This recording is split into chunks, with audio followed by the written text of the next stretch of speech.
Hello, everyone. My name is Katy of Greenland Quilter, and tonight we have a guest again on a live. So I want to introduce Lawayne of Sewing with Lawayne. So, Lawayne, would you like to tell everybody about how you got started in quilting and when you decided to become a YouTube creator? Oh, I've been a YouTube creator forever. I actually Oh, I started didn't know back. that. I started back 2007 with just a random, you know, out and about in the city vlog. But I started sewing with Lawayne um, 2 years ago, in I think it was July 26th, which actually I had another channel, which I still have, that I was doing all my videos on, but I wanted to separate my quilting videos. So I separated, and that became sewing with Lawayne. And Okay. so I've been quilting for about 9 years. Um, I've been collecting quilts probably about 15 years. Wow. And well, my mother's been quilting for like 30 years. And like I told, was it Sean?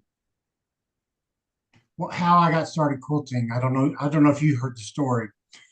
It was out of pure Yeah, I watched jealousy. some of the, It yep, was out of but go ahead pure and tell them. jealousy. Okay. If y'all didn't know, like I said, my mother's been a quilter for like 30 plus years. My middle sister and her daughter lived with my mother. And my youngest sister would always come to visit. They were getting all my mom's quilts. The only ones I were getting um, was for my birthday. And if and I cannot can I do a little bragging here? I cannot believe I made a video showing all the quilts that my mom made me. So far, it has gotten almost over 4,500 views. I was like, whoa. Oh, And now everybody wants me to do a video of the collection of quilts I have, which I'm working on. That quilt is coming, people. Or that quilt. That video is coming, people. So, that's impressive. so I mean, I don't know what's happened. My channel, I last time I looked this morning, it was 306 subs, and I was complaining when I had 150.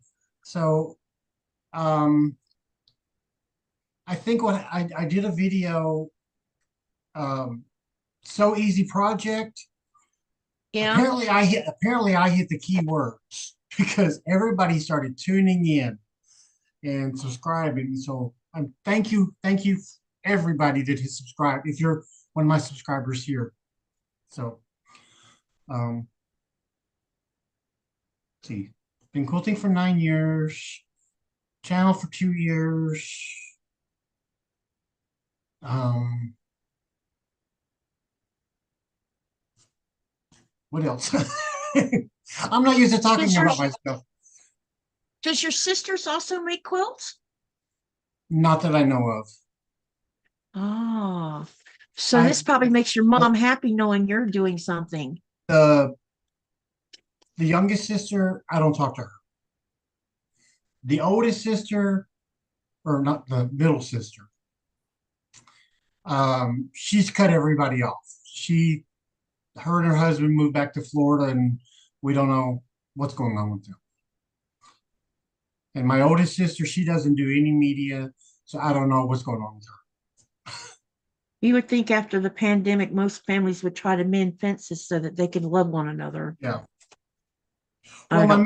my middle sister, she and I did keep in touch, but I don't know what the last big hurricane. They were living, I think, Clearwater, and the hurricane was going to hit that side of the state. So they packed up and moved to the other side to Ocola, if I'm pronouncing that right. Did Somewhere they on move the up east. north to Pensacola? Is that what you're saying? No, it's OLCA, something like that. It's on the East Coast. Oh, oh, Osceola. Thank you, Osceola. Yeah, And we that's were the last. just at, Go ahead. go ahead. They moved over there, and that's the last I heard from them. Wow. So, We were just in Clearwater while we were in Florida, and there's still some wreckage laying around the town that hasn't been cleared out yet. So mm, it must be taking time. It must have really made a mess. I've lived in Florida all of my life and never really I've experienced tropical storms because by the time it would hit North Florida, they usually downgrade by then. But I lived in Florida from 1967 until 2011, and I've never experienced a hurricane. I've only experienced the smaller part of them. But Florida people are made of tough stuff when it comes to hurricanes. I think that's probably one of the few natural nature events I have. I've done tornado, I've done earthquake, I've done earthquakes, I've done flood, and I don't recommend it to anybody. No, Yeah, the only part of Florida I've been to was Key West. yeah, And that's one part of Florida I haven't seen. I rode the bus through Florida, but actually stayed. That's where I went for my 50th birthday was to Key West. So let's take a couple minute break right here, and I'm going to welcome everybody to the channel because looks like we got a house now. All Okay. right, so I'm gonna backtrack you guys so I can say hello to everybody. All right. Hello, Melissa, Robin, Vicky, Ted. Uh, let's scroll down some more. There's some chatter going on. Uh, hello, Donnell. Hello, Vicky. Hello, Kathy. I haven't seen you in a while. What's been going on? And then there's hello, Melissa. Kelly says, hello, Ted. Nice to meet you. I didn't recognize your name. Yeah, Ted is someone I've known for a really long time, you guys. Hi, so Terry. Uh, let me see here. Hi, Glenda. A lot of chat. Everybody's saying hello to everyone. So I'm just gonna skip all that part. And let's see. Vicky says, Lawayne, I'm going through the same thing with my son. I'm probably talking about not talking to her son more than likely. And Ted says he's lived through tornado that hit parents' home in California. In Cali? A tornado? Wow. Hello, Laura. Hello, Tessa. And hello, Candace. Welcome, welcome. So go ahead and finish talking about yourself, Lawayne. Well, I want to. Where was this tornado in California? Yeah, I'd like to know where in California because I didn't think tornadoes hit California all that often. Inquiring minds want to know. It probably is in the central part more than likely because you used to live in Ted, didn't you used to live in Bakersfield or something? Which would be not too far from where my daughter lives. Me or him? Is your first name Ted too? Oh, I wasn't paying attention. Ah, Ted made a comment that yes, we have tornado. And I was asking him if it was Bakersfield or if it was somewhere else, and he hasn't answered yet. I mean, I've been to It hit Dolesville. uh, I it mean, hit it Bakersfield. hit Buena Park. I don't know where that's at. That must be further south or something. Bueno. Anyway, used to live in I can't even say that. Tech Howie. Teresa. Oh, hi, Teresa. Welcome, welcome. Did I do this right? Oh, Tahachapi. Yeah, I'm butchering that. Let's don't even try. So, Teresa says we had pretty bad windstorms in 29 Palms, California. Wow. now that's out in the desert, so that I can understand. Yeah. So anyway, go ahead and finish talking, telling us more about yourself. Yeah. Yeah, I was gonna say I've been to Dolesville. Oops, I mean Bakersfield, but never lived there.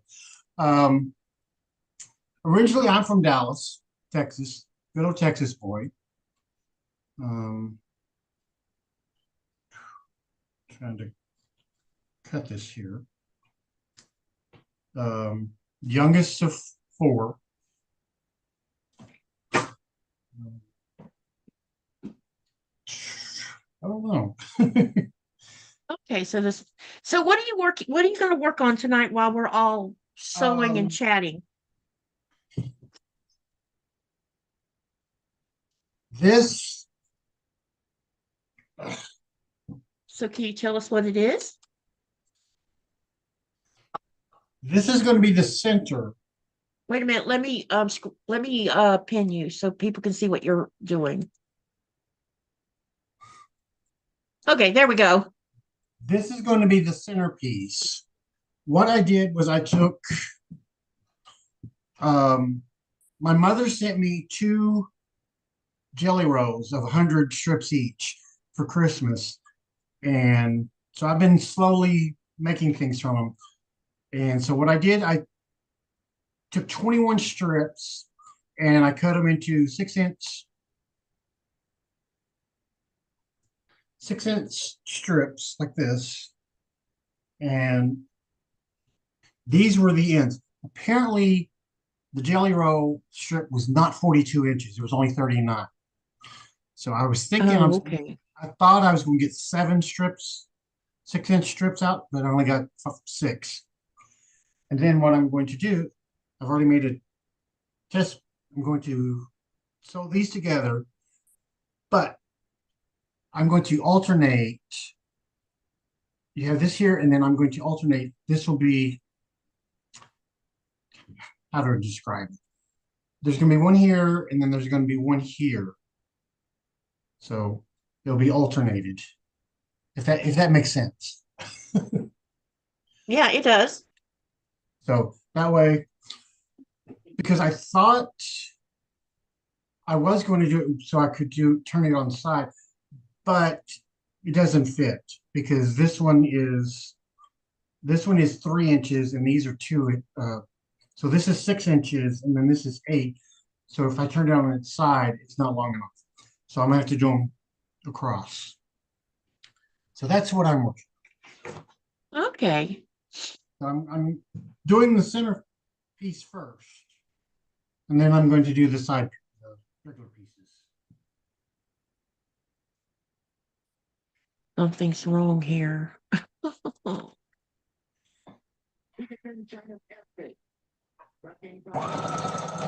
So here's some more.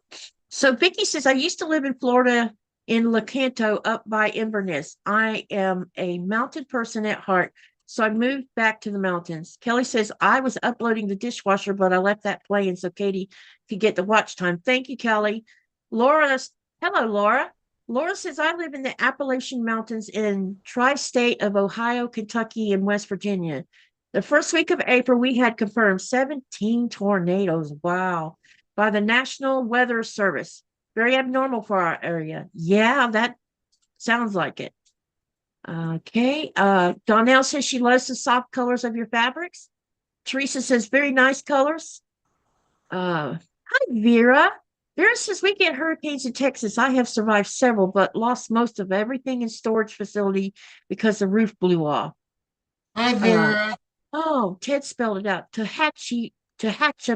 Oh, okay. If you Must be a Native American or Native American name. Katie, if you want, you Laura can. says, Laura says she loves the soft calico type colors. Hello, Lori. Welcome, welcome. And Glenda even says the colors are beautiful, Lawayne. Thank you. So And if you something's want, you can happened. switch back to the other cameras Okay. instead All of, right. Well, unless you want to I've lost spotlight me. I lost one of my cameras. I'm trying to figure out Oh, why. no. So, babe, Hmm? can you go grab my other phone? This one for some reason won't go back on Zoom. Right. I don't know why. Feels a little bit warm, so maybe So how's your string quilt coming? I got 4 blocks done, and that's about as far as I went with it because I have like 4 other things in the fire. Right now, I'm going as soon as I finish this little block, everybody's going to see what the project that we're going to start on Saturday is going to start. The block will look like. So I'm working on that. I'm working. I'm in about yeah. I got 2 rows done of the continuum. That's what this is back here. Um, I tomorrow I'll be spending a big majority of the day finishing the binding on the Exploding Stars quilt because Thursday Nikolai's got to take it with him to give to the new owner. And that'll be the last time I see that quilt. I wish I could keep it. It's so the quilting on it is so beautiful.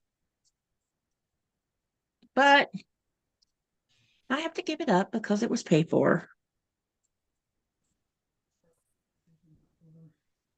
So has anyone got any questions you'd like to ask Lawayne? Please post them down here in the chat so we can get them answered.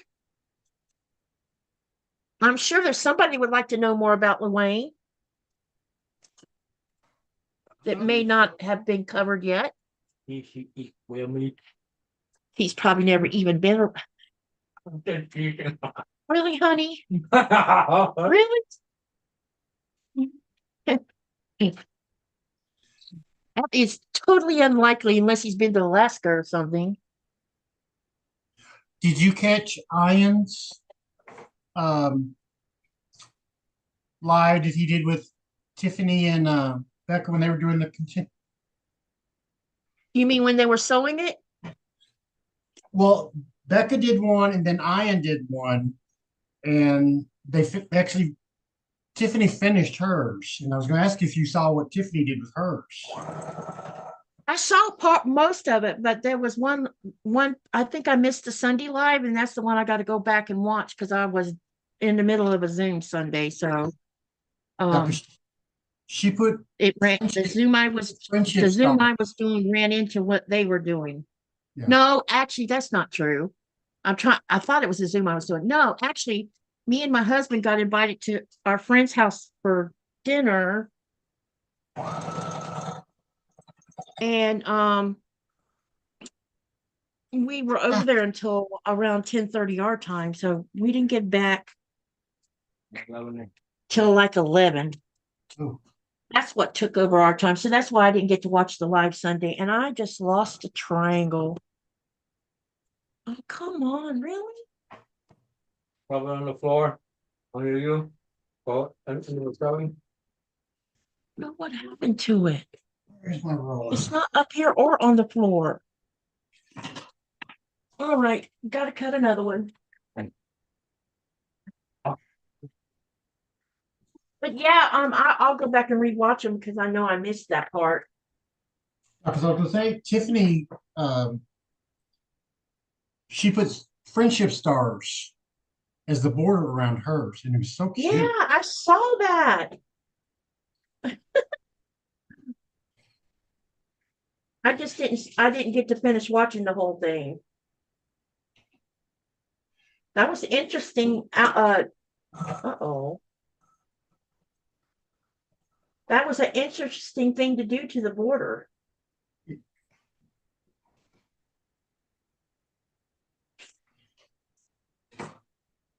Mama, that's you making too much play. noise? No, 3 inch. Okay. I'm getting myself all confused here.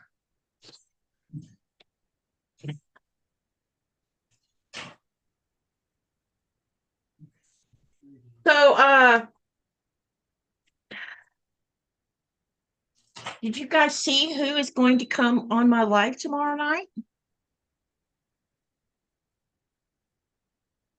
Or do you know who's going to be my guest for tomorrow No, night? I don't think so. I'm having Karen from Just Get It Done Oh, on the yes. live tomorrow night. So you guys have got to spread the word and let everybody know that she's going to be on the live tomorrow night. I didn't post in my community tab until I've been posting the lives for who's going to be on here one at a time because I didn't want anyone to get overlooked. So I've only been doing one at a time. So I put yours up 2 nights ago, and then I'll put Karen's up tonight because I have 3 back-to-back lives. Because you know how it is, people are busy, I and actually you think take didn't you post like 3 or 4 altogether? Yeah, you can see where I set them up. They've been set up. Yeah. If you go over and look at my channel on the where it shows the list of upcoming videos, you'll see them there too. But I still remind everybody on my community post and in the Facebook group. Hey, Laura. Oh, we got 2 Lauras in here. So hello, both Lauras. I'm Kelly getting says, I'll all catch you tomorrow, Katie. I have been subscribed to Karen's channel for years. I can't wait for tomorrow night too, because I think that she's been around for a while. So I bet she has some great tips and tricks for a lot of people, for us newbie people. Oh, Although it doesn't sound like you're a newbie when it comes to quilting, Lawayne. 9 years. For some, 1, 2, 3, 4.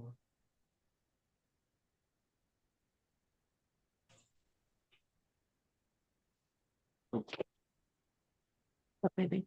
Something is not adding up. You are. Okay. The dogs are like shadows tonight. They're following Nikolai around. I don't know what happened to it. I lost it. It's probably stuck with something. You go there. Hi, everyone. Oh, you come say hi to her. Hi, No, you don't want to Nikolai. be on camera tonight? No, Yeah, he's I'm being full. anti-camera tonight. I'm full. He's been eating whale soup, Well, so he's all I'm sure we'll hear him in the background like we always do. yeah, you or hear the one that's down here attacking a ball with the vengeance.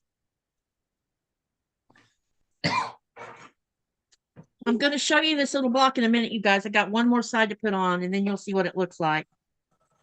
I'll press it real quick, and then you'll see what our upcoming project's going to look like.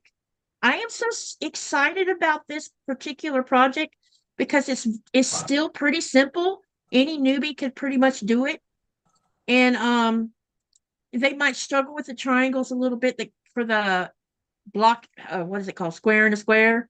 But I think that if you just cut your fabric at the right size, you should have, and don't be pulling on the bias, you'll be just fine with putting this block together. I'm going to have to trim mine a little bit, but that's okay. The finished block is supposed to be around 4.5 anyway. So we'll see what it comes out to be after I finish this last side. Hello, Andrea. What's been going on? The live starts at 7 o'clock GL time, which is 4 o'clock Eastern Standard Time, 3 o'clock Central Standard Time, 2 o'clock Central Mountain Time, and 1 o'clock Pacific Time. These time differences really teases me at times. Did you get an email to join the cotton cut reveal on Friday? Yes, I did. That's Saturdays. So y'all don't No, forget Saturday is the sew along. Friday, sorry. Yeah, There's Friday night is Friday's the Friday afternoon will be reveal. sometime Friday. I don't remember what time it said. Friday will be the reveal of the carnival. 2 o'clock Central Time. So whatever. Yep. So that would be 3, 4, 5. It's like noon my time. Yeah, because you're on California time. Yeah, I'm on West Coast time. So it's Way 4 hours. back. So it'll be 6 o'clock my time. Yeah. Because she was So yeah, and then Saturday the PMQ detectives will all get together and sew on a Zoom. Yeah. Those that are interested in sewing. Yeah. Those of you who are doing carnival, you really should go to the Zoom on Saturday and sew your blocks together if you don't have it finished, because it's really, really I have discovered that by doing that you can really accomplish a lot because you're sewing the same thing everybody else is sewing.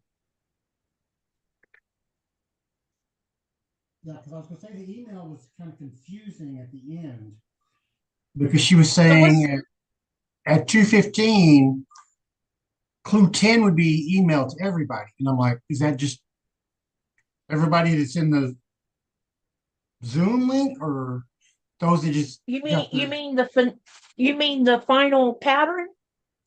Yeah. That said will it get too. emailed. That will get emailed Thursday. No, she said on Friday at 2:15, clue 10 will be emailed to everybody. It should be That's what emailed was to us the day. confusing. Usually she does it the Thursday, the day before. Yeah. Interesting. Was Okay. That's why I sent her a message. Is that to everybody or just the people that ordered the box ahead of time? So, That's all of us carnival makers. yeah. The ambassadors will have already gotten the final before us because they'll have whoever's participating in showing their quilt on the live. Yeah. Okay, so if I did this right. Well, I'm not sure. Boy, this block is a little bit wonky.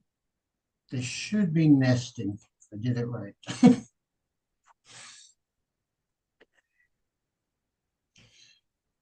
Oh.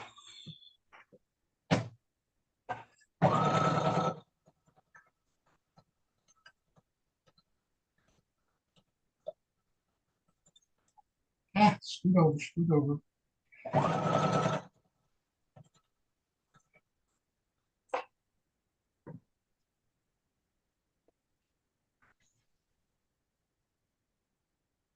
Hang on, you guys. I'm just trimming this block. Getting her trimmed.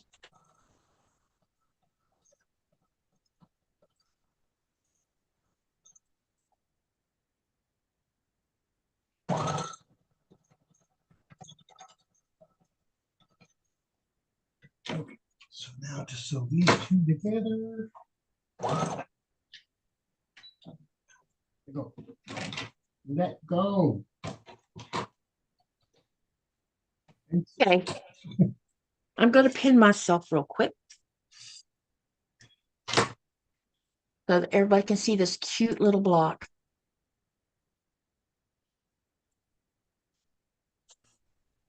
Okay, here we go.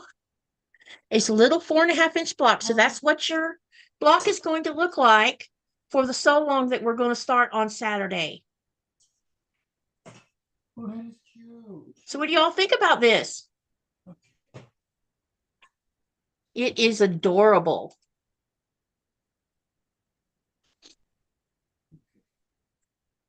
And then you're going to go that way.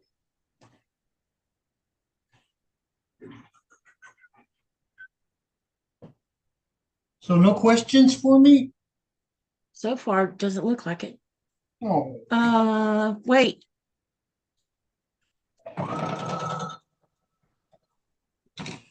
Well, she was asking what time and what day, Lawayne. She must be talking about carnival. Laura says I am still a newbie to real quilting, and some of my videos are ones I went to frequently when I go get super confused. Now I have to go hunt for them again.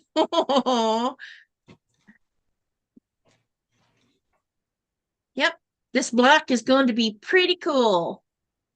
Yeah, it's small, all right, because you're using 1.5 inch squares, and then you're using one 3.5 by 1.5 rectangle. You're sewing all of those together, and then you're going to cut a 3-inch block, which will also be your background unless you choose to use something else. And you're going to cut that in half to give you, you're going to have to cut 2 of those. And then you're going to end up with 4 half square triangles, and you're going to sew them like a square in a square.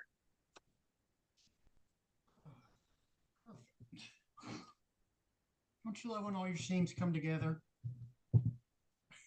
Yeah, I understand that, Laura. Laura says, when you have things saved so you can just click it and try to get your head back on a track, and you have to go on a wild goose chase, it just makes you more aggravated. Yep, we can all understand that. Lawayne, what's your colorway for your carnival? Red, white, and blue.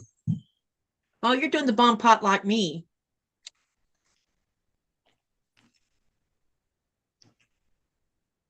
Yeah, I'm doing the large bomb pop. Yep, that's the one I'm doing. Well, I'm doing 2 of them. One of them's bomb pop, and the other one's hot air balloon. And I finally got clues 8 and 9. Yeah. Hot air balloon yesterday in the mail. Yeah, I was very happy to see those show up. the first 2 mishra quilts I did were both red, white, and blue. And then the Tree of Life, I switched.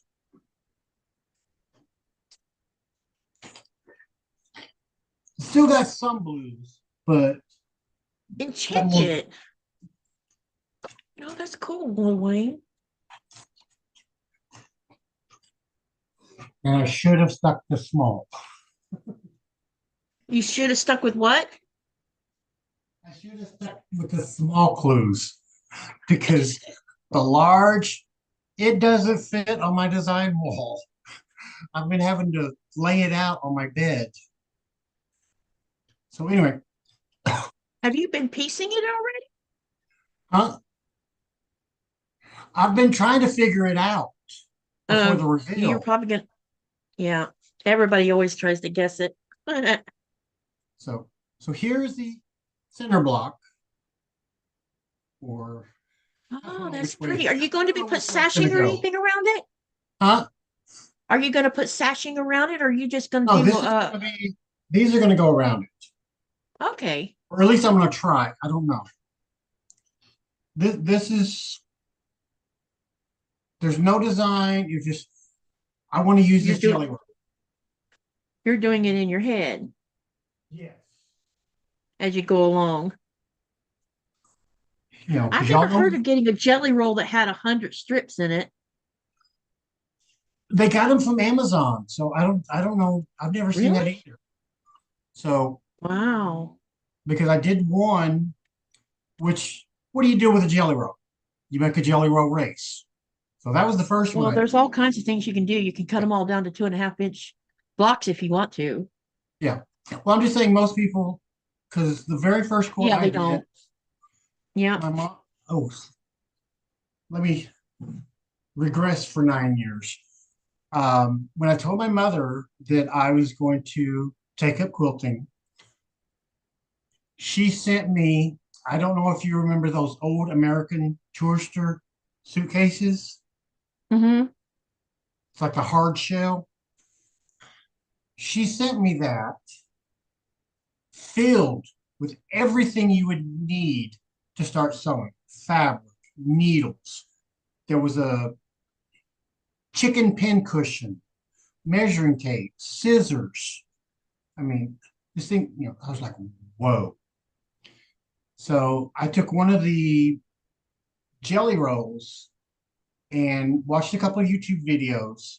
And that was the very first quilt top I made, was a jelly roll race. I just sewed it together.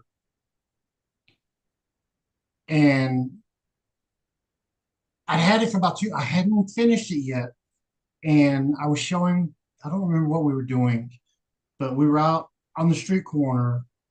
It was like a group of us doing something. And I had brought that top out. somebody swiped it without, because I had it laying out and I'm like, what are they going to do with the unfinished quilt top? So the very first one I did, it's lost, but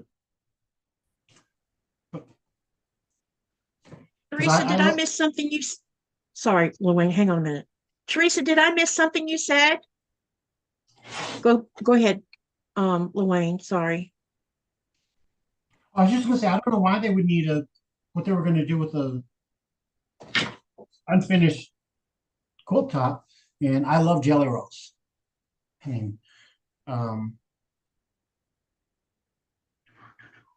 Yeah, jelly rolls are fun. jelly. I stopped buying them because I'd rather cut 2.5-inch strip sets myself from yardage. I need to start doing that because of all this. I didn't realize. Warning to all new quilters: your stash will grow and grow and grow, and you won't even know it until one day it's like, honey, we need to move. My stash is outgrown. Yep. Honey, I'm taking over the dining room table. Because I hate to admit it, but my clean clothes are still in the laundry basket because I started putting fabric in the drawers of my dresser.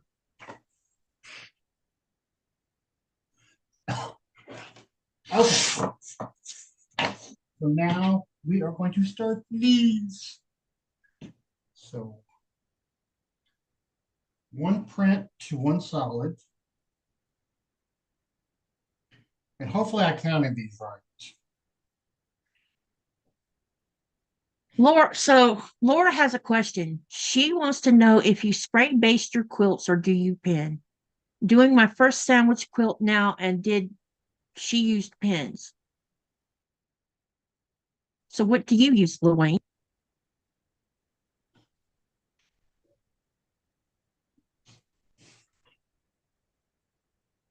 Ah, he uses basting spray.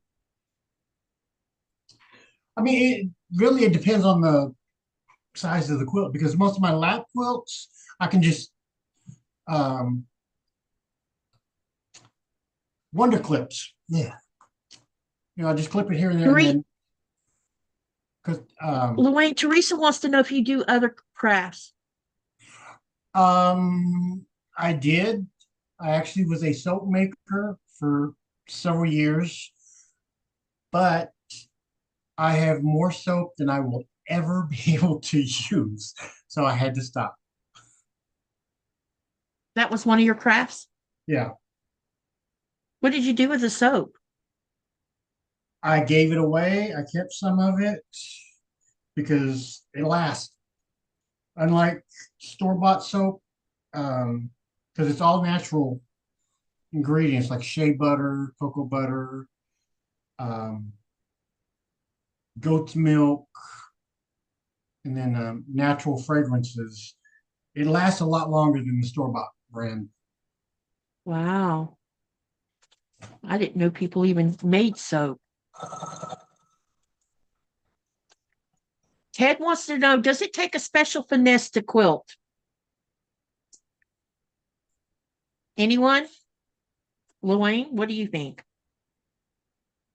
If I can do it, anybody can do it. Yeah, I was just going to say, I just think And that if you have the right state of mind and you have a decent sewing machine and and I'm not talking about spending $150 on iron. I'm just talking about buying a reliable one and having a few tools. Anyone can do it. Laura says she usually spray brace. She has asthma but wears industrial style mask when she sprays. Yeah, I'm an asthmatic, Laura, but I'm also I now have like a 63% lung capacity. So inhaling things is not a good idea.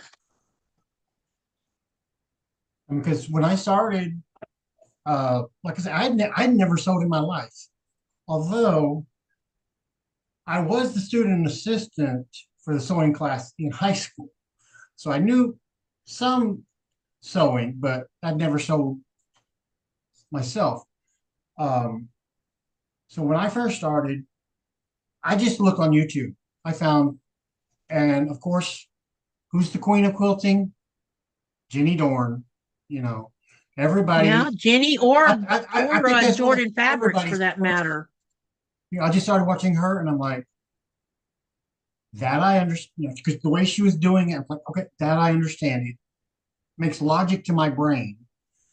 Yep. And like I said, the first one I did was a jelly roll because that was the simplest for me. And then started doing 4 patch and then a 9 patch. Um, I still haven't got around to half square triangles yet. Yeah.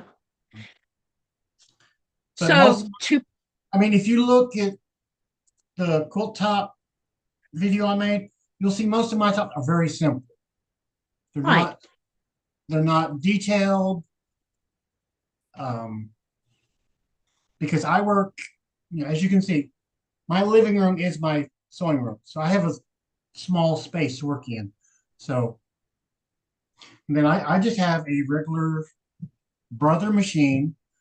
The first one I had, I think I paid $99 at Target. Because like I said, my mother sent me everything else that I needed. I just needed a sewing machine. Yep. And I found a guild. One of my friends that I volunteered with, he was in the guild, the honeybees. There was only like 4 people, and we shared one machine. Yeah. We had tons of fabric, but we only shared one machine. So I went out and bought my own machine.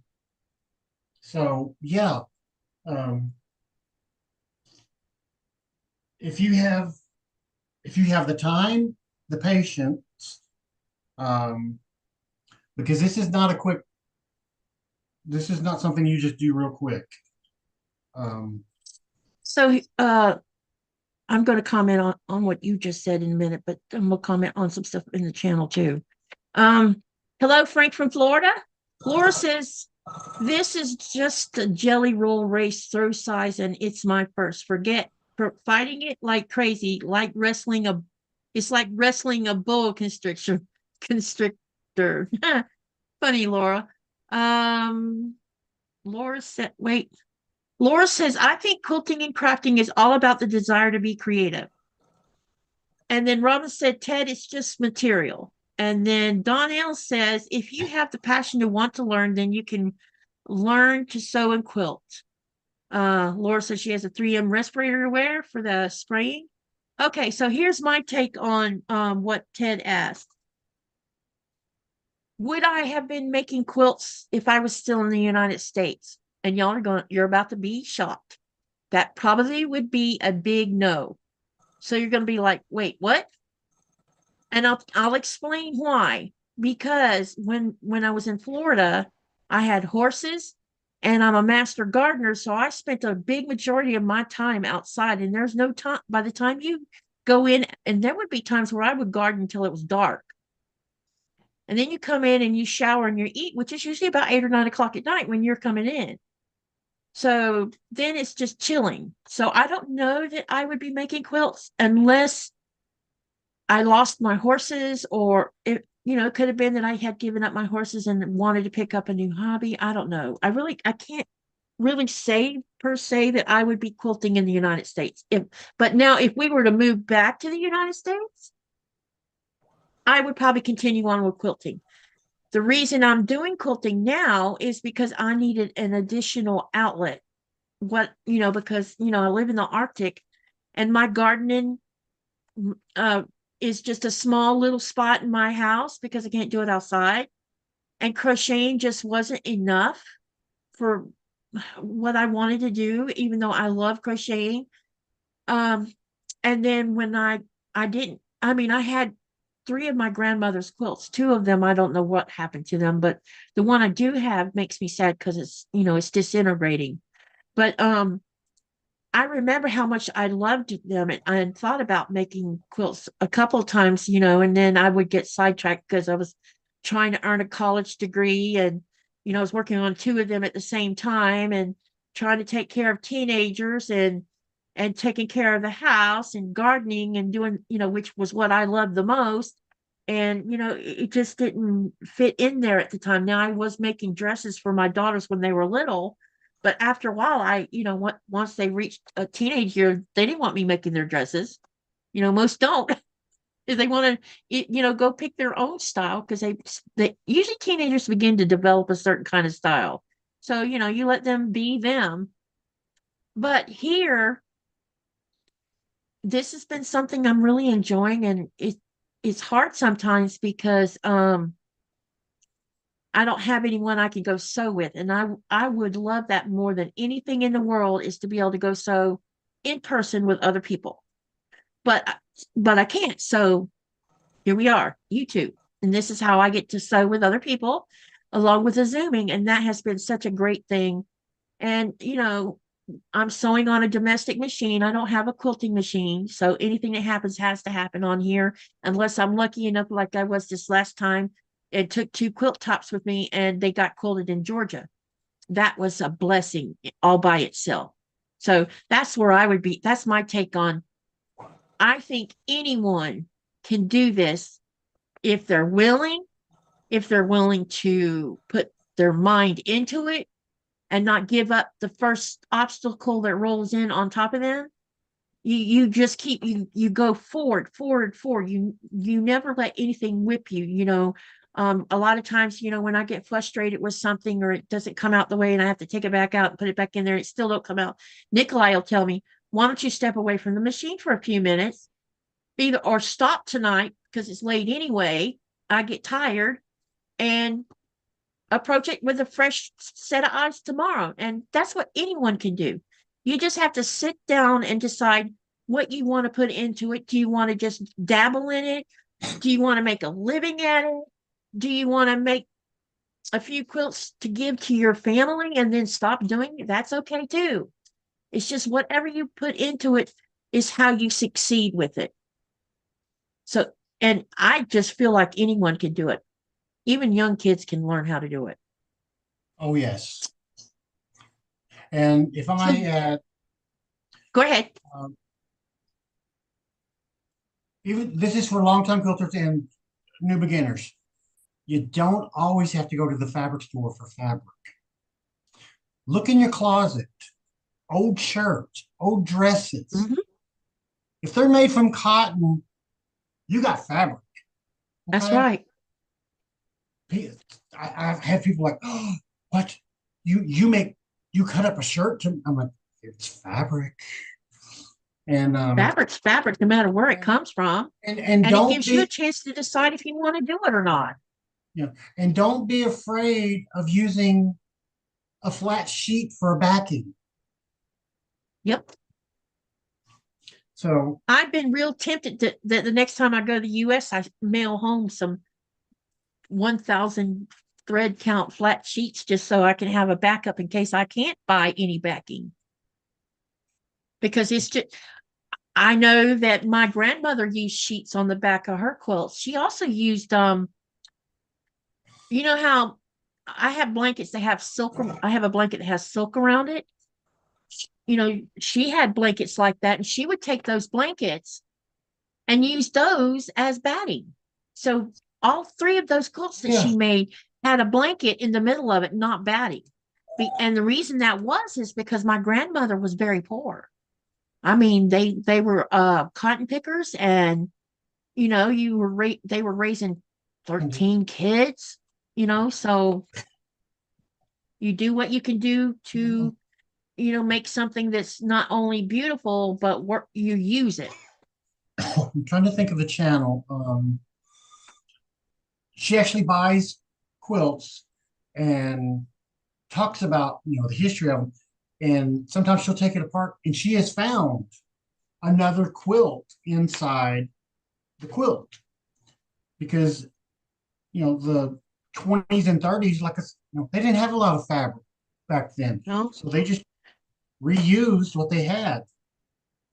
I'm almost positive this one quilt that's falling apart now on me was made from feed sacks because the fabric seems like that would be what you would find feeds when when they used to put feed in fabric bag.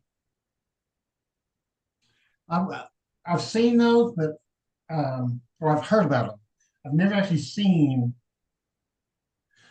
one. So Laura says, Frank, I had to quit and walk away last night after I got 6 rows done just doing straight lines quilting. Then Vicky says, Laura, I tried pinning, but the pins were constantly in the way of the actual quilting. You have to move the pins when they're in the way. You leave all the rest of them that's not in the way and take that one pin out. And once you put that seam through there, you don't have to put it back because now you've got something holding your quilt. Or at least that's how I do it. Hello, Pat Boo. How are you? Vicky says, I'm really struggling on keeping the back smooth. Have a quilt top done for my daughter and the back may take it to the long armor. Don't think I can do it. Hey, if you don't think you can do it, then let someone else do it for you. And another piece of advice, if you're like me and you're in a small space, instead of doing an entire top, you can do a quilt as you go along. You just do one little piece of the block, quilt it, and then sew them all together at the end. I've yet to do that, but yeah, I haven't learned how to do that either. Well, because like I said, I just grab fabric. I'm like, okay, let's just go and see what happens. So, and you were speaking of your grandmother. Another reason I got into quilting, I wanted to carry on the family tradition. Not only my mother, but her mother's father, my great-grandfather. Apparently, he was a singer, sales machine. He sold tongue tie. He was a singer, sewing machine salesman in North Texas. And he would make like little sample quilts to show his clients what the machine can do and everything. And she said he used newspaper for batting. Oh wow! And she has, I think she got 3 or 4 of his local, and they're still holding up. So that's interesting. And then her father's grandmother, my great grandmother, her father's mother, she made a quilt using just the clothing of the family. I think it was like 1929, 1930. My mom has it on the back of one of her quilts. Nobody sits on it on this sofa. Nobody sits there because that quilt is there. And it's a badge of honor. It desperately, last time I was there, it desperately needed repairs, but she says, no, I want it just the way it is, like that. And I told her, I said, Mom, can I have it when you pass away? She said, yes, because that way it'll be passed down. I don't know who I'll pass it down to, but I was like, that is family, that's family history to me. Yep. Pat asked me what I'm working on. I'm currently working on trying to get the rest of the rows finished for what this is behind me right now. There's 2 rows right there. And also for those who are just coming in, here's the little block for the sew along that we will be starting on Saturday. This one's called Raspberry Kisses. It's a free pattern and I will repost the link. Let me go get it real quick before I forget to do that. And I need to post Lawayne's channel link also. All right, where's the strawberry kiss? Her raspberry kisses, sorry. Does the I'm thinking apostrophe exclamation mark selfie command work on yours? I don't know how to set it up to do that. You don't? Okay. And I'm on my other laptop, so we would need to do it on the other laptop. And I accidentally, y'all, I'm so technology challenged at times. Listen, here's what's happened. I have two laptops. Both of them, the smaller one, it got knocked on the floor, I don't know, a week after I got it, and it cracked the screen. So the screen no longer works, but the rest of the laptop works just fine. And I've been using it for my lives. And I was going to try attaching my Canon camera to make it one of my streaming cameras. And so I downloaded the software, and I wasn't ready to start using the Canon yet because I need a power cord that'll keep the camera from dying on its batteries. And I needed a certain kind of USB cord also. And so when I go to try to go live the other day on that laptop, that software I loaded took out the other camera. We may be playing chicken. So you go on there, it says I don't have a camera. So I've got to figure out what happened to it, because I uninstalled the software so that I could go and see if I could find the camera. And so far I hadn't found it. It's because I can't remember how to do some of this stuff. So anyway, I've never even thought of using my laptop. I always use my that other laptop has my Nightbot on it. I don't know why I can't access Nightbot on this one. It's weird. Right. So it's something I haven't done correctly in the transfer. All right, Sylvia says, I've done 2 quilts as you go, and I'm doing one by hand, both good ways. Pat, did you want to see one of the stripes or one of the rows? Frank says, laugh out, I find it easier than spelling. Pat, she's making cute little blocks. Also looks like a red cross flag. Nope, no red cross. No. Is that what this is? Red cross? Sort of. It would have to be like that, but this is going to sit in the quilt like this, like an X. But the 2 bottom edges look they're a little bit shorter than the top, so I don't know if it'd actually be a cross. No, they're the same. Your eyes are being teased.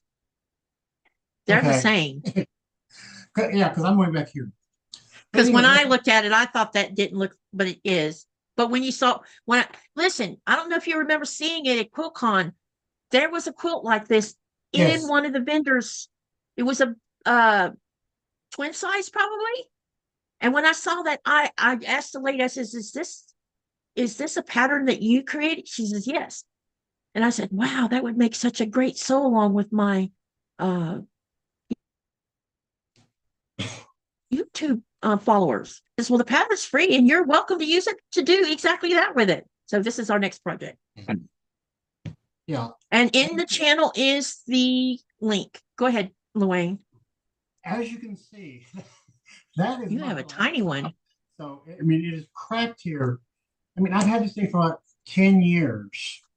So I never think about I never think about using it. I check my emails on it out now and then, but I always use my desktop. So I'm gonna see if I can, because maybe then I can have 2 cameras. So thank you for the idea. Yeah, this Canon camera can stream. So but I need 2 different cords. One, to keep it from powering off when it runs out of battery. And the other one has to do with attaching it to the laptop so the laptop sees it. Yeah. Because I know a lot of people do it off their phone, and I'm like, no way. This camera, the one where you see just my sewing table, that's from my phone. But yeah. I don't live stream from my phone unless I'm like down in town or something like that. Because I don't like the tiny screen because I can't see the chat or anything else.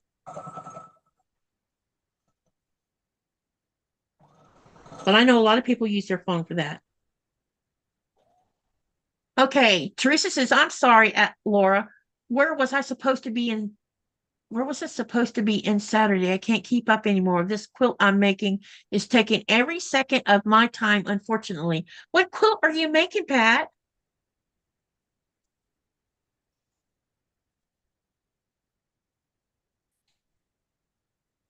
Oh, she must be talking about Soya's D-stash.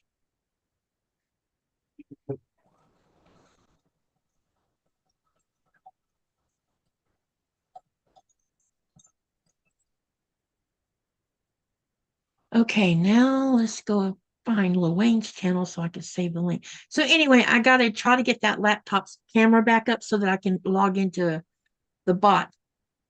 So you know how to set the selfie setting, Lawayne? I have no idea. But I'll have to. Beth and I don't know if it's a separate program or something, because It has to be run through the bot, Nightbot, because Nightbot's the one posting it. one of the bots. And I noticed that let's see, Danny with So Not an Expert channel, and who was I watching yesterday? Someone yesterday also had that same thing going on with their bot, where you can just do exclamation Yeah, because selfie or Becca, something like that. on one of Becca's live, she said, I just want to see how this would work. Yeah, Everybody, it wasn't Becca's Live. because she was putting in everybody's um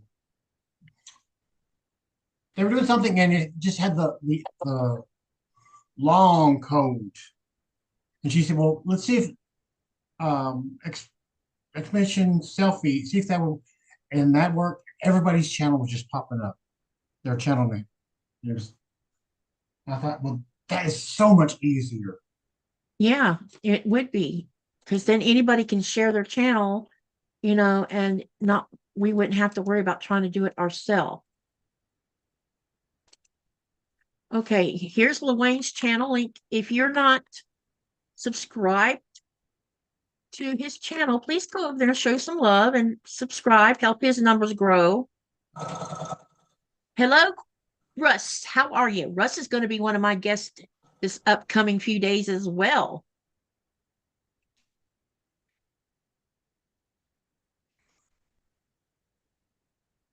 Yeah, now that I've passed. Vicky, can you tell me what question it is we missed? But I did answer Teresa's. Yeah, now that I've passed 300, let's go for 400. I'm going to back scroll and see what I missed. Can you talk while I do that?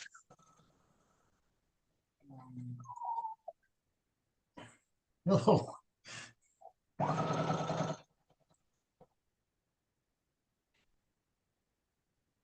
So, what projects is everybody working on?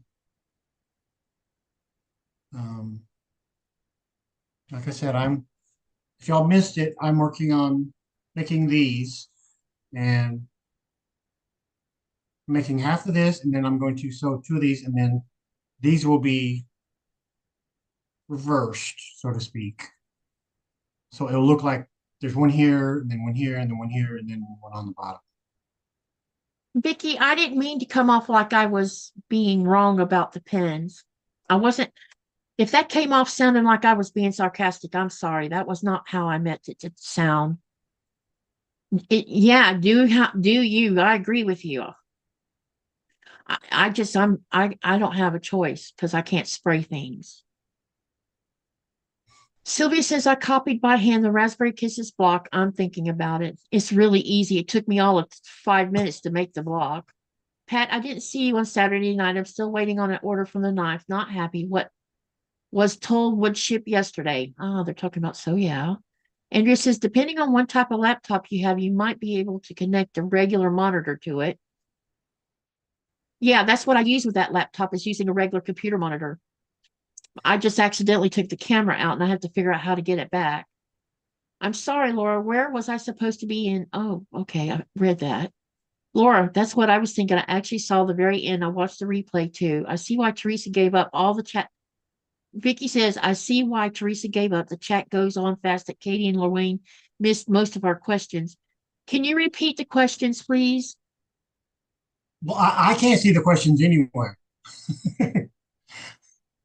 So that's why I'm not answering them. But going back to basting and pinning, somebody asked in another video if I have ever used Elmer's glue to baste, and I'm like, no. The only time I've ever seen glue was used for binding. So have any of y'all used glue for basting or other than binding?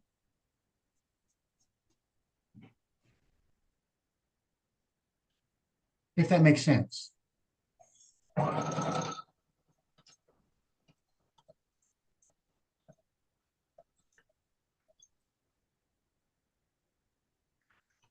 Okay. Yeah, Andrew, yep, she does, but I don't know if she posted that latest thing about the using the selfie one. Russ says I'm pretty snazzy. I got a quilt center done today. Yesterday and today were off for me, or were off for him. I talked to Remy. She said it would ship yesterday. Still no notifications. I know what you're talking about on that. Donna asked me if I'm settled back home. Yep, and Nikolai's getting ready to go on Thursday. Pat says, Laura, that sucks. What exactly are you waiting on? And Vicky says, I wish I could,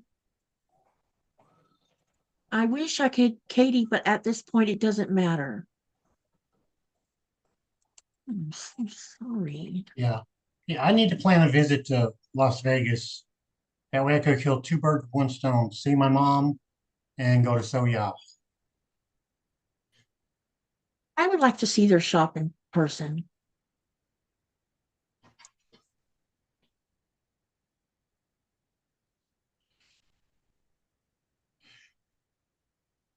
From my understanding, it's 3 times the size of the one that they originally had. They moved it into like an old furniture store. Yeah, it looks pretty big. A quilt shop I went in Brooksville, Florida. It's called oh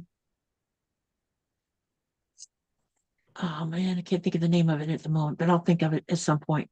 Anyway, it has 18,000 bolts of fabric in it. 800 bolts were batiks.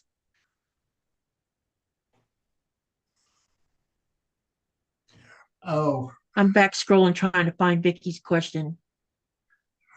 the other day on Instagram, this reseller, he was showing this, asking, what would you do with this unit?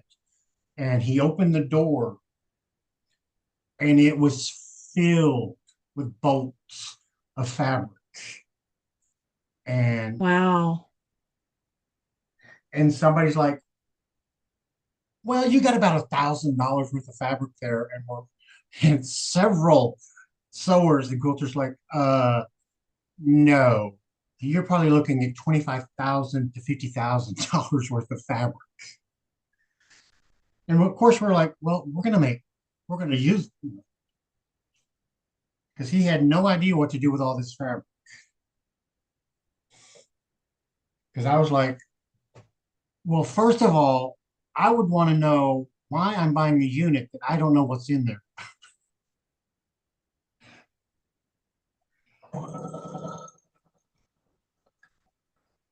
Okay, I found one question I missed with Vicky. She was asking where do those mystery kits come from? I'm assuming you're talking about the cotton cut ones, Vicky. And she also said your block is pretty. Oh, You're right, Lawayne. What happened to me is more I bought my stuff. It gets bigger and bigger. the center block or this one? They were probably talking about the center one. Okay.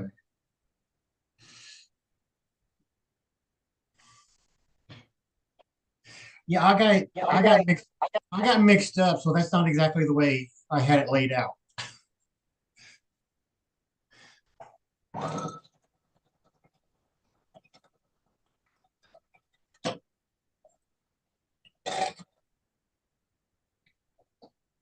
Bubba, what's going on?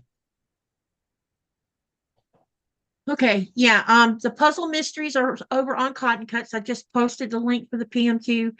A new one is going to a new sign up is going to start at the end of May, and that one's going to be the Wild West is what the topic is going to be. And I've seen quite a bit of the fabric colorways that's going to be used for that one. And there's plenty in there for all different walks of life. And there's actually some batiks going to be used this time around. I think at least 2 sets. So that's really cool. All right, I think I've caught up. If there's any more questions, and I missed them the first time, repost them again, and hopefully I will see them. I'm so sorry. I didn't mean, I wasn't deliberately trying to ignore you.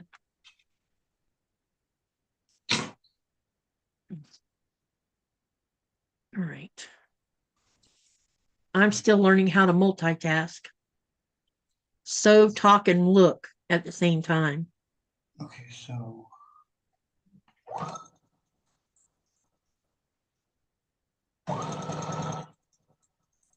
And I'll show y'all one of the rows of this continuum in just a second up close. You might think I'm using a black background, but it's actually a dark navy blue that I'm using. well, can you give a small hint? Just is there any browns in the Wild West? Or rust? I know there's some greens in there. Wait a minute, I might have taken a picture of it. Actually, I know I took a picture of it. But I can't show you because it's on my phone, and my phone is in use. I'll send a picture to you. You have Facebook, don't you? Yes. So I'll get with you after the live and or get an email from you one. I don't know, something, and I'll show it to you. Because in the Facebook group, the mystery quilters, when it was mentioned, several people were like suggestions, and one was Ponderosa colors. And I'm like, what is Well, I thought at first she was what is talking about it's Ponderosa going to colors? be, yeah. You know, because when I think of the Wild West, you know, I think like the greens, the cactus. There's definitely greens. Um, There's one colorway dirt, that's going to be the dirt light brown, kind of the rust for the mountains.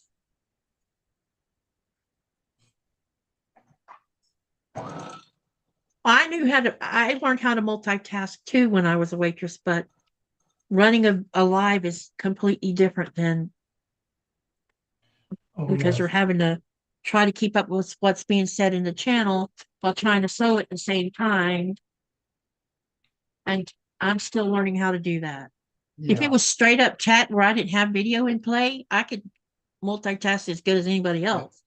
But when you're running with technology, it's not as simple as that.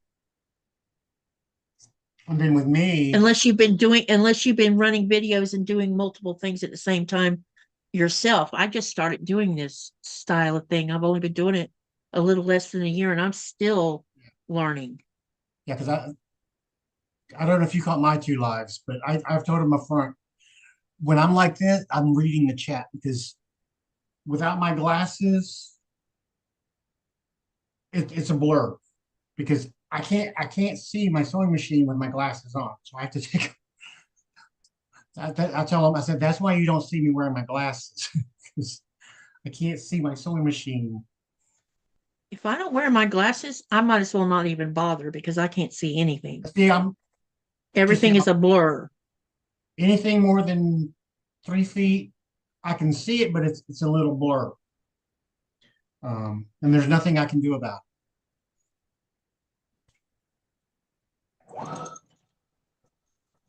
Uh-oh, can't do that. Put the wrong one on this one. Oops. Because somebody left me a comment, they're like, well, you wear glasses, right? I'm like, yeah. They're like, well, why don't we ever see you wearing them in your videos? I'm like, well, 9 times out of 10, when I'm talking, it's up close. And plus, I don't like wearing them. You're using your phone, right? No, I'm on my desktop. Oh, okay. We have a desktop that never gets used, and I've been tempted to drag that thing out here. It's a gaming machine, and he doesn't hardly game on it. He'd rather game on his laptop. Yeah, I got lucky. Amazon gave me a nice credit limit, so I was able to get a desktop. And I was like, yes. And now So if I think okay, it's so let me 14 inches. yeah, this one's probably a 20-inch, I think, that I'm using. Okay, so wait. I got to back up a little bit. Uh-oh, I think I just lost something.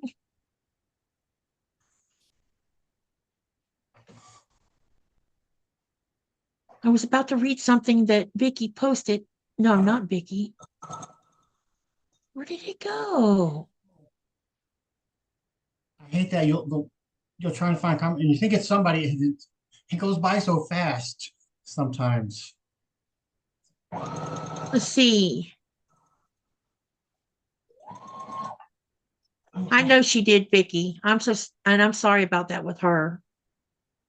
I talked to, all right, read that one. Scott tells people if they miss a question. I read that one. I wish Katie would, at this point, it doesn't matter.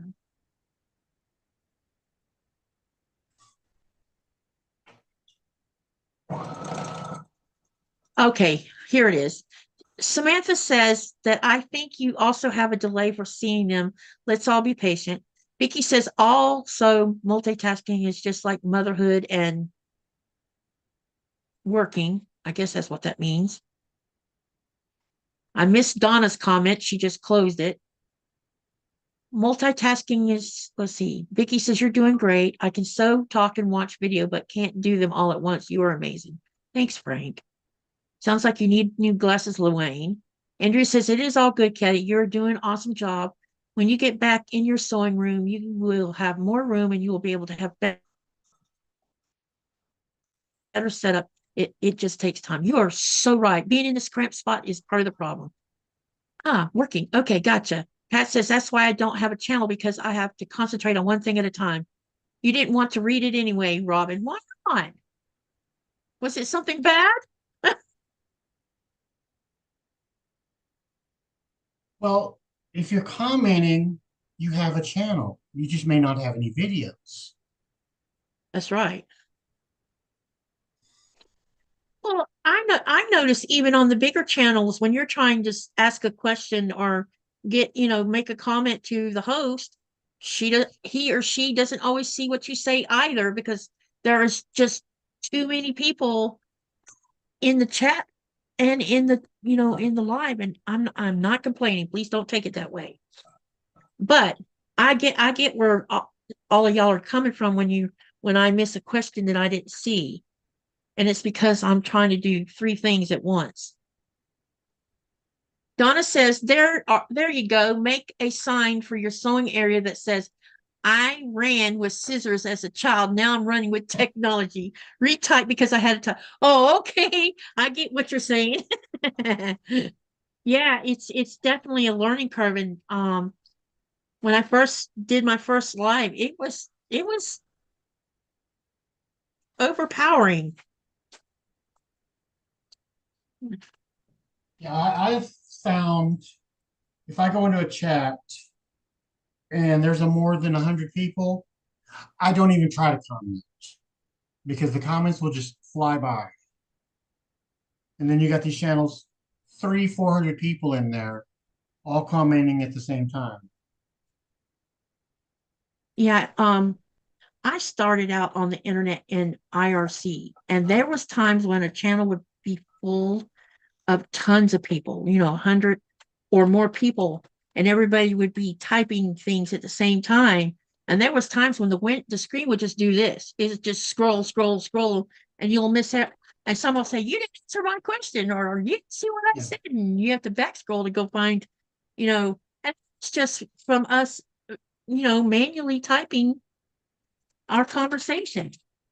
Yeah, because there's one channel I follow, media something, and they're live. They get like 4,000 or 5,000 people, and they're all trying to chat. And like, I'm not even gonna how they read the chat, I do not know. The only time I didn't bother to read in a channel was I used to I used to go into this one channel where I could go download music, MP3s, and there's no way you can actually have a conversation with anybody. You usually have to message them, outside the channel, because that was the only way you could talk to them, because people were too busy posting music links and you were too busy hitting the exclamation mark because you wanted to download that piece of music. And I love when I go Those were the days. I'll go to some channels and I'll be chatting and they're like, "Oh, I didn't know you had a channel." And I'm like, "I'm Okay, cloning." so Donna says, wait, yeah, Donna says, Robin, are you saying mine was rude because it was supposed to be funny? I didn't think it was rude. Ding. Excuse my language, Pat people. says, Katie, not channel answers everyone's comments, just one here and here usually. You are doing the best, I'm sure. Yep. One day I'll get where I'm really good at it, and then I'll be able to keep up with everybody. Donna says, Katie knows me, and I am technology challenged. Many of us are. I am sorry if you would think that was rude. I didn't think it was rude. I don't think anyone was being rude. It's hard to tell. One of the things you have to learn about the internet when you're making comments and stuff, and those of us who are reading the comments, is you can't see when it comes to typing comments, questions, whatever, you can't see people's body language.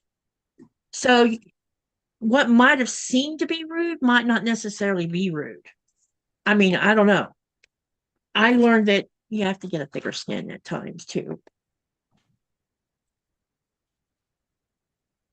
I comment in big channels, but do not expect an answer because I know they might not see it. Most of them go back and read the comments later and reach out to me if it was something important. Ah, that's a really great idea. I thought it was funny too, Robin. Or Andrea. Whoever said that. Laura did. Talking about multitasking. See what happens when you don't pay attention? You I lose sewed track of the whole conversation. Yep. every one of these with no thread. Oh no. I didn't realize. I'm just sewing along here and didn't realize the needle was not threaded. Biggest worry is offending someone by anything that I might say in a live and it not be meant that way. I always worry about that I might offend somebody or make somebody really angry enough that they never come back again. Because I don't want to lose anybody to something I said.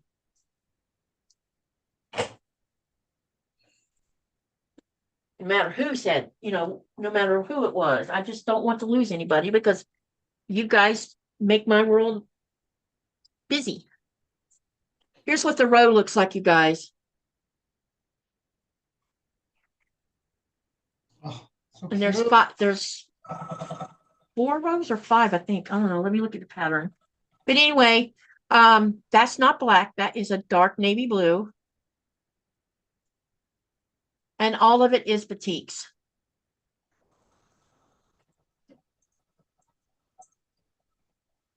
Samantha says she thought it was so funny. She's going to make that a sign. Yeah, I know sometimes I have to watch what I say because I have like a twisted sense of humor, some people would say. So I'll say something like sarcastic, and some people get, and I'm like, well, no, I didn't mean it that way. I was trying to Yeah, be I have a hard time with humor. Somebody will say, well, I said something and I was just kidding. And I'm like, that was a joke. But I think that just put this out there. The only reason I don't understand comedy or I don't find it funny, most stuff I don't find funny. I think it's because my brain was broken by my dad. So when it comes to humor or someone's telling a joke and I don't get the joke, it's because that part of me is just not there. I mean, that was killed a long time ago.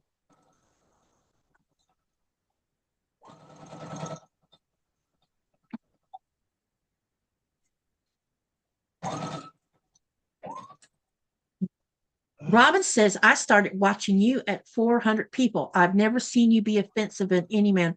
Thank you for that, Robin. I appreciate that. I always worry that I might say, because sometimes what you say and mean does someone else might interpret that differently. Does that make sense?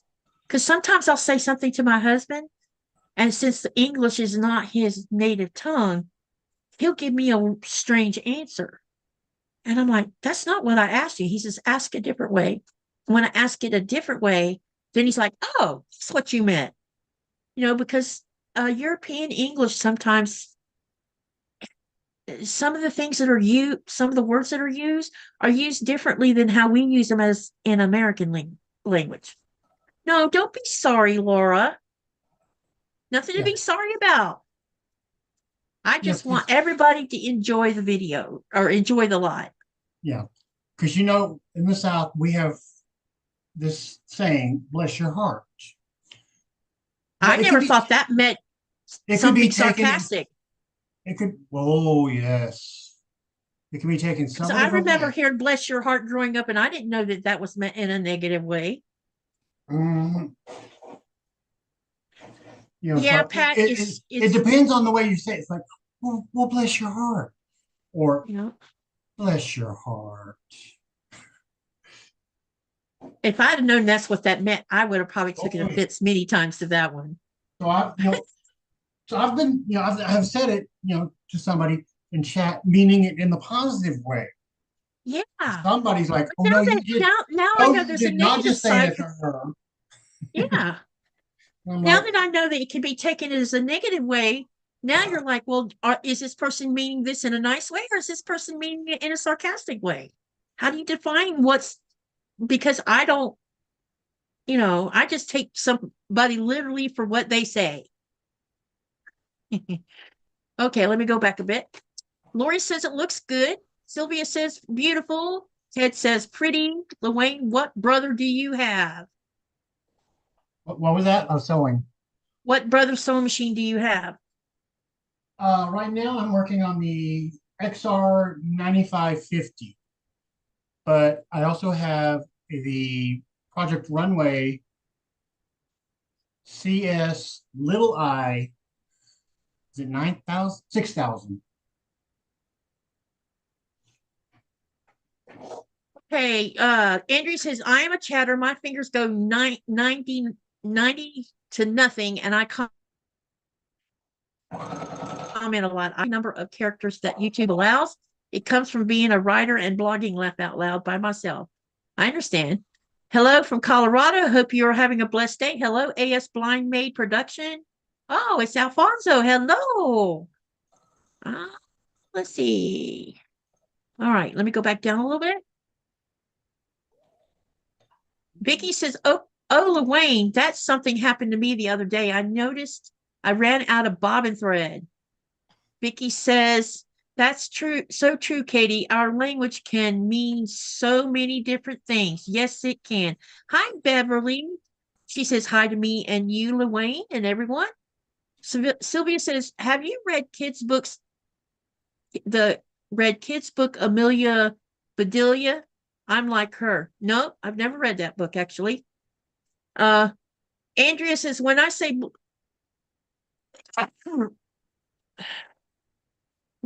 bless your heart, I mean I can feel your pain. But I have been told that it has a negative meaning. Yeah, I didn't know that either. Sheila says, hi, Sheila. Is it Sheila or Sheila? I don't know. She just got here. Hello, hello. Pat says it depends on how it's said, Katy. Yeah, and the comment made about is sad that I don't get humor. Yeah, it is sad. But there's no way to unbreak what's been broken. Because I can sit through an entire movie that's considered comedy, and I don't laugh through it because I don't find it funny. The only person that's been able to make me laugh on TV is Stephen Colbert. I love it when he does his little things. I was going to say, a lot of bless your hearts. I'm back now. I had to go pick up my father from the senior center. Welcome back, Laura. So, what is everyone working on today?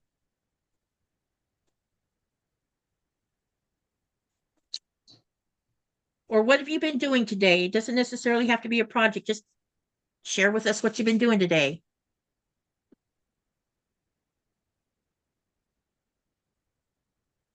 And I'm going to be pressing these pieces in just a minute.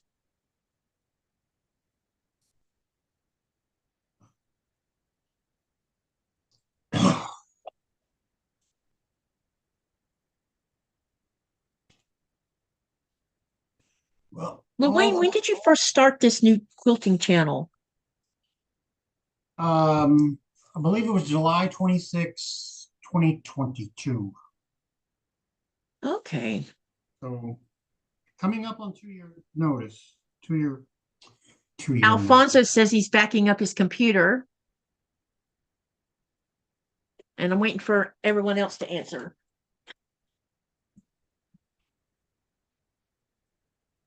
I think my husband went to take a nap. Oh, no? I wonder where you disappeared to.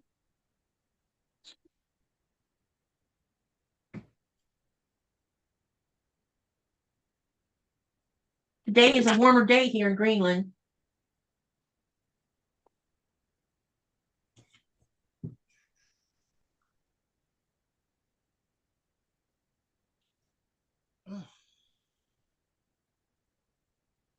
I'm over here pressing these strips I sewed together, everybody.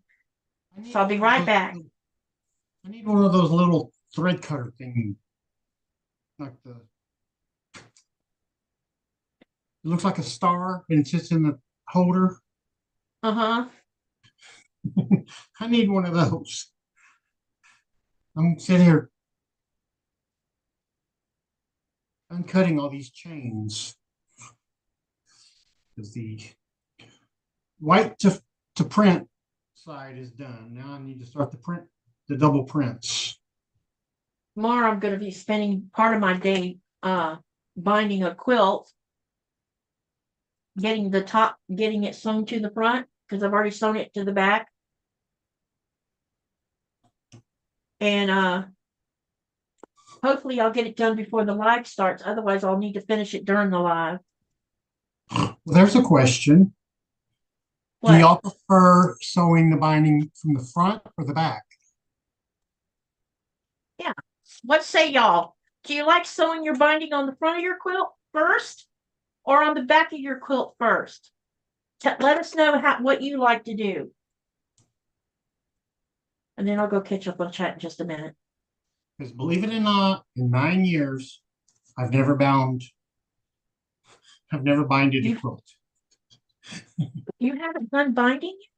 Nope. Mine are all, since they're like quilt size or smaller, they're easy to do with a sew and flip. Oh, using the backing as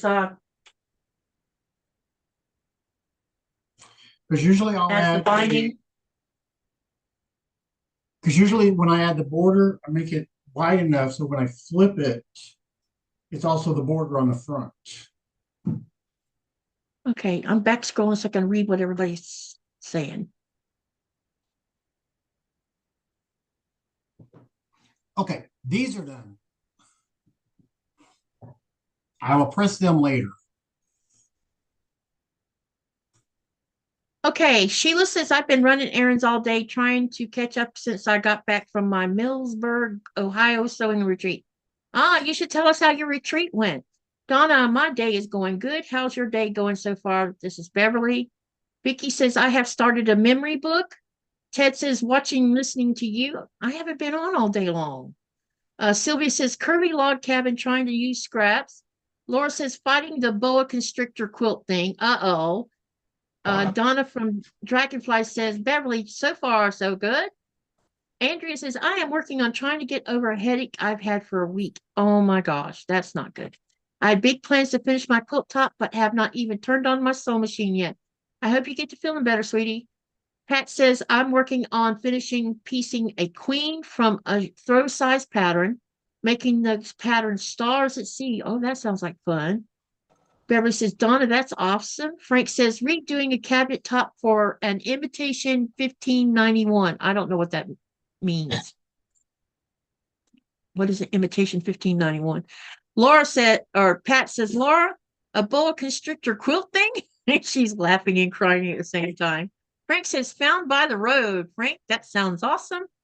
Donna says, I swear I was awake all night fretting about the new grandbaby. Aw, what's going on with the grandbaby, Donna? Pat says, front to back, then hand sew it down. That's what she likes doing. Vicky says, oh, Andrea, I hope your headache goes away soon. My daughter had a headache. It turned out she had aberrisma. I don't know what aberrisma is, unless that's a typo. Sheila says front, then hand bind on the back.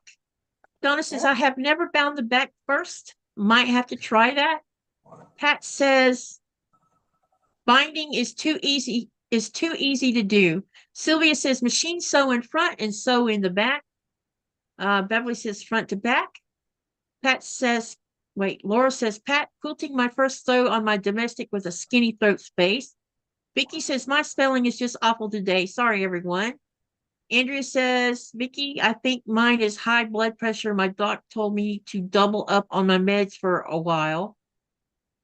Sheila says, Ohio sewing retreat was wonderful. It was put on by Stephanie Stitches. It was the second year I attended. It also brought lots of fabric and Amish country. Oh, Amish country would be fun to visit. Donna says, I completely understand that. I have been in there the same way all day. Pat says, Laura, I wish mine were a throw right now. Frank says, old singer, Katie. And Vicky says, I have high blood pressure, but never a headache, but now I'm on more meds. Frank says, direct drive machine. And Vicky says, aneurysm, Katie. Okay, gotcha. I thought maybe it might have been an aneurysm, but I wasn't sure. Those are nothing to play with.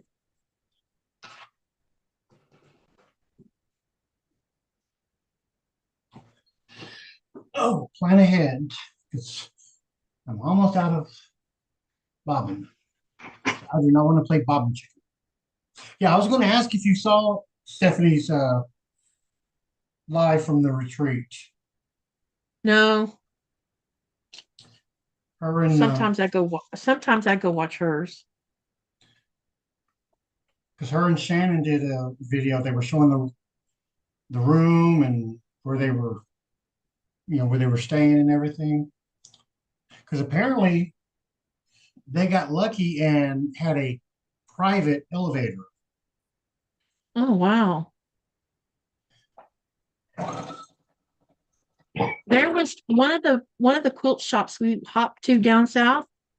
When you pull up in the driveway, it looked like a really enormous sized house. Well, there was a few of them that were shops were part of the house or attached to the house, but this particular one, when you walked in,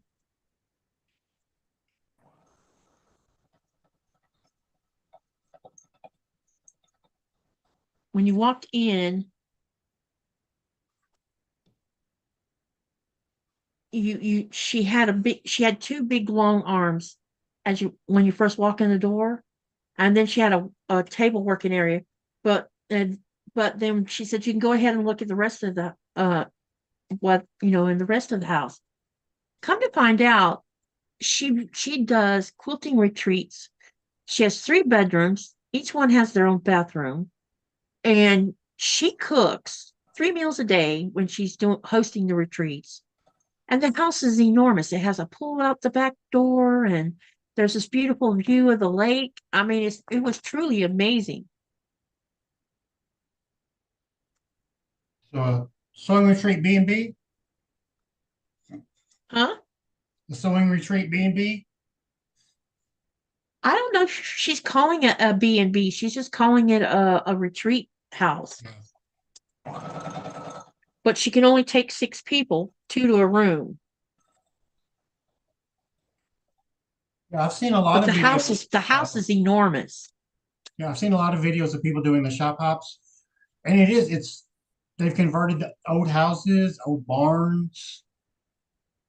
'Cause I think it's There was a couple Indiana. times. The first time we went onto private property, this was the first one we visited. It was on private property, and I'm looking at the gate or the driveway, and I'm telling Nicola, I'm like, I don't see a sign. He says, I don't see a sign either. I said, I'm really not sure I want to go through there because I was worried about getting shot at. Because that's a real thing these days. And when we pulled up into the driveway and got closer to the house, you could finally see a really small sign. And I mentioned it to the lady. I said, um, some of us were a little concerned about, getting shot at. And she says, yeah, but they couldn't put a sign at the road because where her residence was at, that residential area doesn't allow to put business signs out at the road. They could put them in front of their house, but they can't put them out at the road where the mailbox is at. Yeah, there's one channel, Quilted Chicken Farm. If you're saying it in the right order. She took their spare house, and that's her little fabric store now. So people have Oh, to, cool. so people now have to come onto her private property and know that she has a shop there. Sylvia said bye. She's going to the post office. Vicky says, no, Katie, an aneurysm is nothing to play with. That's right, it's not. Jean, hello. Jean says, good evening, Katie and Lawayne, and all in the chat. Frank says, best of luck, Vicky. Take it easy. Vicky says, hey, Jean, I'm still here. Got to get busy working. Okay. Melissa says, hey, Katie, a lot of people don't get cartoons and comedy. You're not alone. I have Asperger's and I don't get a lot of humor. Yeah, see? Andrea says, my hearing aids just died, so gotta go. Wait, Andrea, is the closed captioning not working? Let me know. Oh, I don't get British humor. I'm sorry. Just I don't see text on the screen, come to think of it. Let me go see what's wrong with that. It should have been closed captioning the whole time. Unless I forgot to do something. Which, leave it up to me, is possible.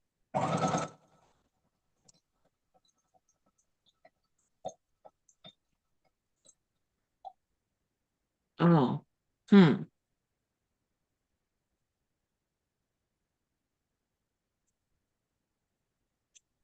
stream settings. why does this feel like a Saturday? Uh-oh. I forgot to turn it off. No, it says it's on. So why is it showing up on the screen? How odd. Pet says it's working. Okay, gotcha. I thought for a minute it wasn't working.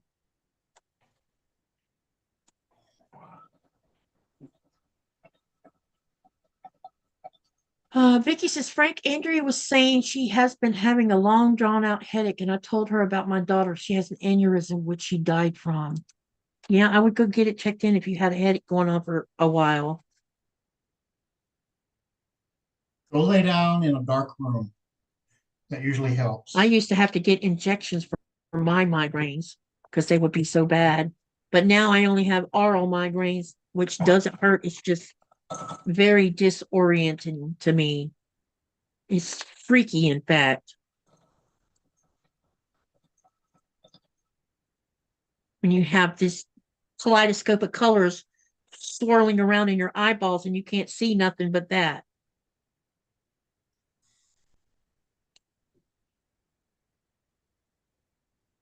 The doctors don't really know what the cause of those are.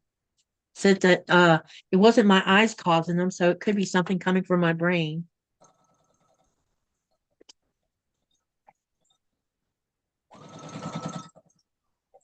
And that would require more testing, I guess.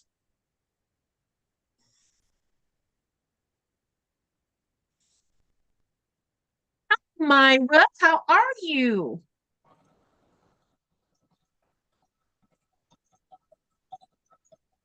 Jean says, I have ordered fabric from Rita and her quilted chicken farm. She ships quick and packages are very well. Oh, that's cool.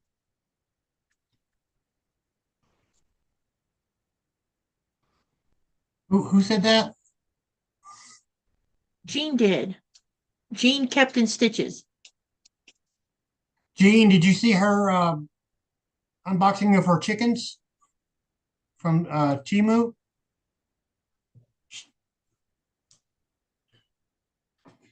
Laura says she gets injections for her migraines in addition to a couple of other medications. I have chronic migraine. Yeah, I did for nearly 20 years, Laura. And then, I don't know, weird things. It's weird, but it stopped. I only have an occasional one every few years now. But when I do have one, it's a bad one. I think I've only had two since I've been living in Green. Some of these are going to have to be trimmed. I did not cut.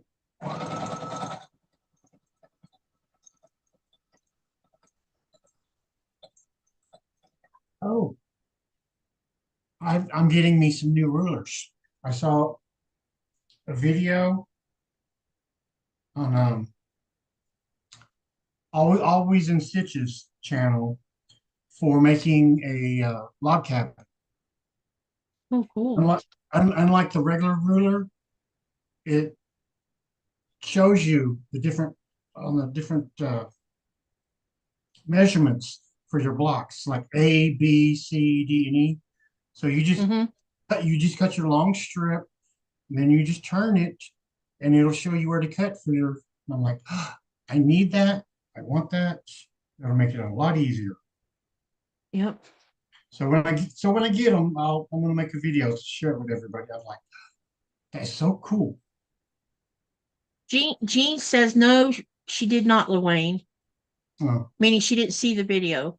yeah. And Donna says, by the way, love the video of the dogs greeting you when you came home. Yeah, I love it too. These two dogs express such joy, but I was watching the video after I posted it, and it kind of made me a little sad because I could see how much Coda has slowed down. Normally, Coda would have tried to knock him over with the joy that he expresses, but he wasn't doing that. He was being, I'm going to come greet you and talk to you, but I'm not going to knock you over thing.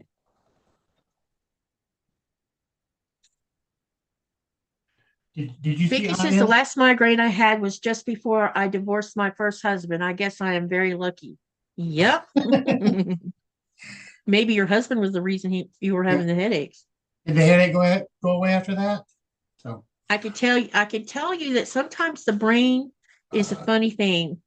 I used to have this nightmare, and I had this same nightmare all of my childhood. No, I don't want any of that. No, go away.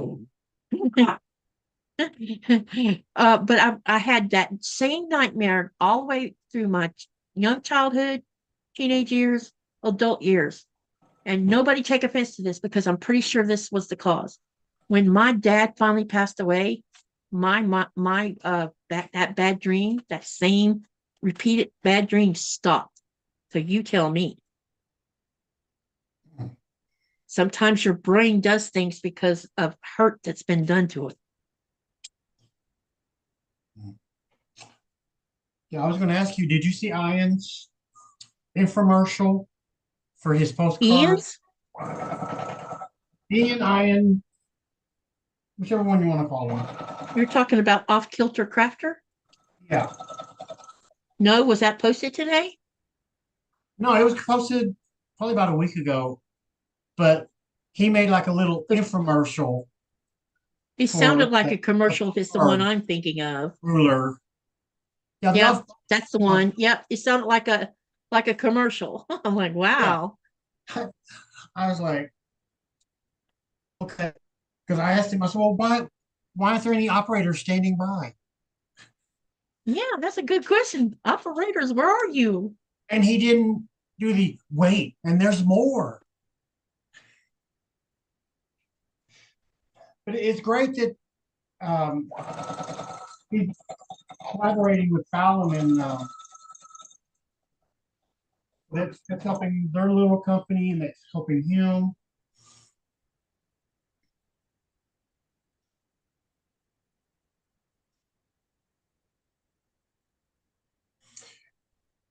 Between you and me, Laura said she had pregnancy-induced migraines with both her kids. They are adults now, and now I just have I have just a fluky one pop up. Yep, got that.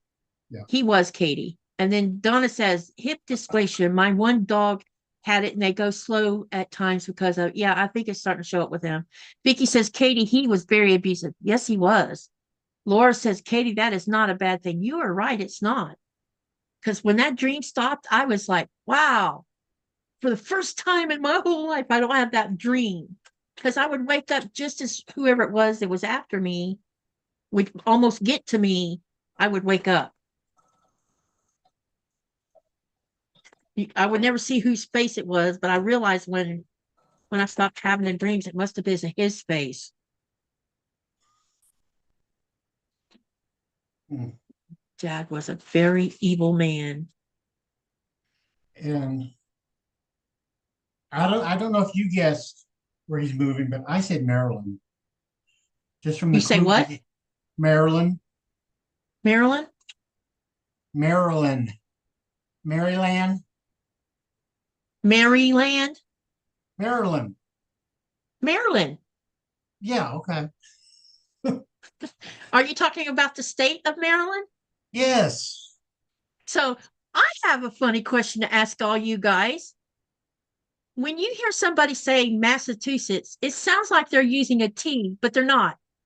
So how does that sound come into play with Massachusetts? Massachusetts. There's not a T in it except at the end. You have the SHUSETT on there. So how does a T come in the middle of that? Anybody want to answer that question? But hadn't you noticed how sometimes there's a word and you hear a sound in it that's not actually spelled in the word? Well, I noticed being from Texas, we say words, but it's not actually spelled the same way. Yeah. So Slang is something else. sometimes I have to Google, like, okay, how is this properly spelled? Yep.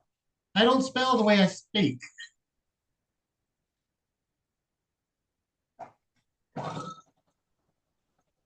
So Be It Quilt is the name of Fallon's channel and website. I have several of their rulers.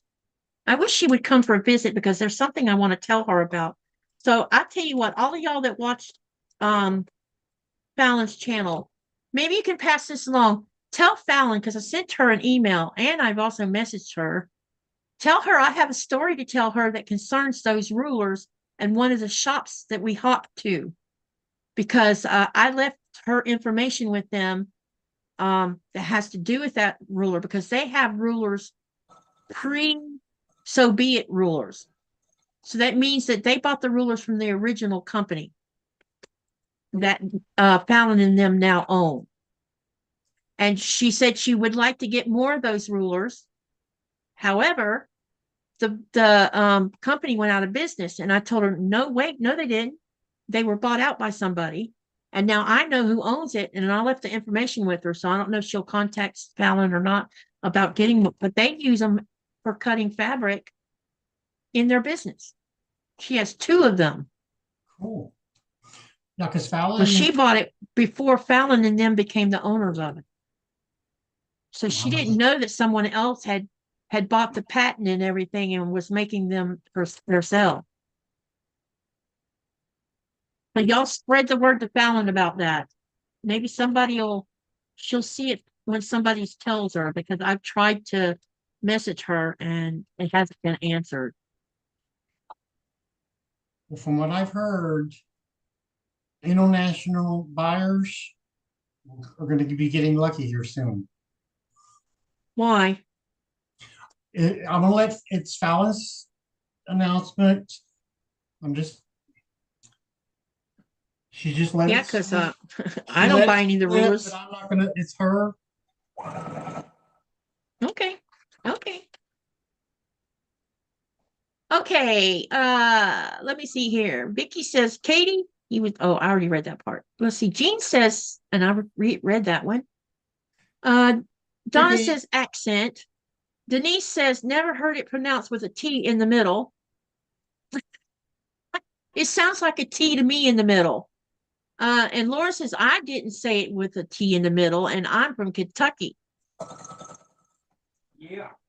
Well, when you say it, you sound like you're saying a T in the middle of it. Because that's what I hear. Sleepy, honey? Huh? Aren't you sleepy? Why do you ask? Look out. because Is it snowing? Rain. Oh, it's raining. I say it with a T because Massachusetts. No one's ever corrected my southern way Yeah. of saying it. So, and I'm pretty sure I'm not saying it right.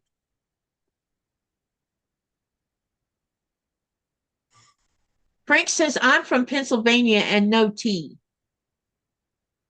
Candace says they bought the patent. Yes, they did. I just want to know why they park the cars in Harvard Yard in Boston. Other people park cars in your yard? No, it's like an old joke from Boston. Their accent, they go, "Park car in Harvard Yard." Like, huh? Oh, it's the hard sounds they use in their Yeah. accent. It's like if you're from down home Alabama area, you sound, I mean, I can almost imitate that. But my mother was born and raised in Alabama, Jasper to be exact, and she doesn't sound like she's from the South, or she didn't sound like she was an Alabama. Only time you would hear that Alabama accent is if she was making fun of something. Then you would hear it.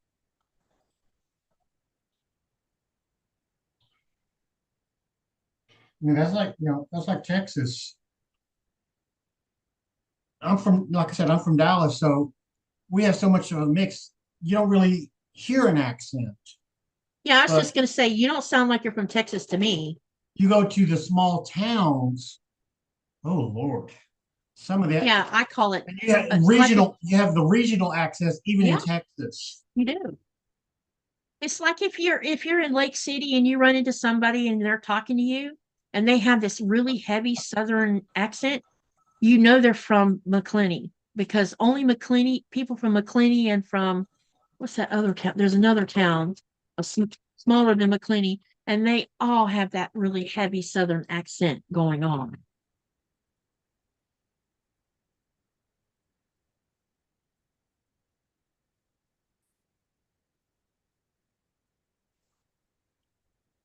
Because I lived in Macon, Mississippi for about 6 weeks. And it took me 2 weeks to figure out what they were saying. Oh, see, Donna from Dragonfly says, I hear the cha sound. And again, my northern wash comes out wash. Oh, with that R sound, Washington. Yeah, Washington. Oh, I get it. So be it, will be live at 7 tonight. Okay. On the news this morning, they were saying that gasoline in Massachusetts is what? You gotta be kidding me. What? $7.29 a gallon for regular unleaded? That's No, insane. whoa, whoa. California is supposed to be the highest state. What do you? Right now, No, no, no. California's at $5 again Yeah. because my daughter was griping about it. While I was in Florida, I was seeing gasoline at 3.51. When I first got there, it was at 3.29 a gallon, I think. And the first thing out of my mouth is, "This is Florida. Why is gasoline so high here?" And within a week and a half, the gas went up another 20 cents. And I asked my daughter, I said, "Hey, what's going on with the gas price?" She didn't even know why it was going up.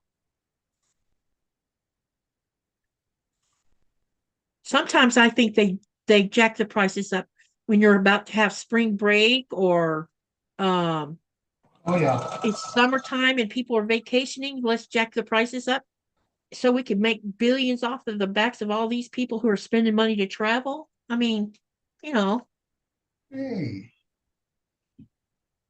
Exxon only made $39 billion in profit last year. well, yeah. So I don't know why they're doing, it's crazy. And the American people just take it. And some people, wait. I live in Arizona now, but was born and raised in Iowa. And I've been told that I have a Midwestern accent. I never knew I had an accent. Yeah, see, I would tell you I don't have an accent either because I don't hear it. But people claim I have one. Donna Well, says, perfect Rorsch, Katie. Lorraine says, and some people put R's in words like coffee, like Corfy. Ah, you know what Wolfie, the Wolfie, Greenlandic name for coffee here is uh wait, honey, you might not hear me. no, that's a It's cup of spelled Joe. here's how coffee is spelled in Greenlandic.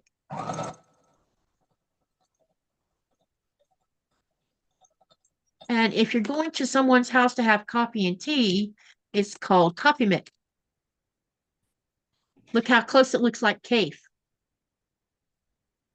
Thanks, Jean. Why can't Get you? confused on days and months and everything else. Let's see here. Yeah, Jean's yeah, we have leaving. we have a saying in I have to Texas. run duty calls. Have a great night, Jean.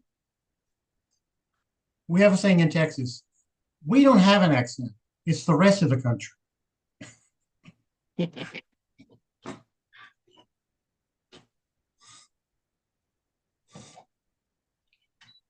Okay.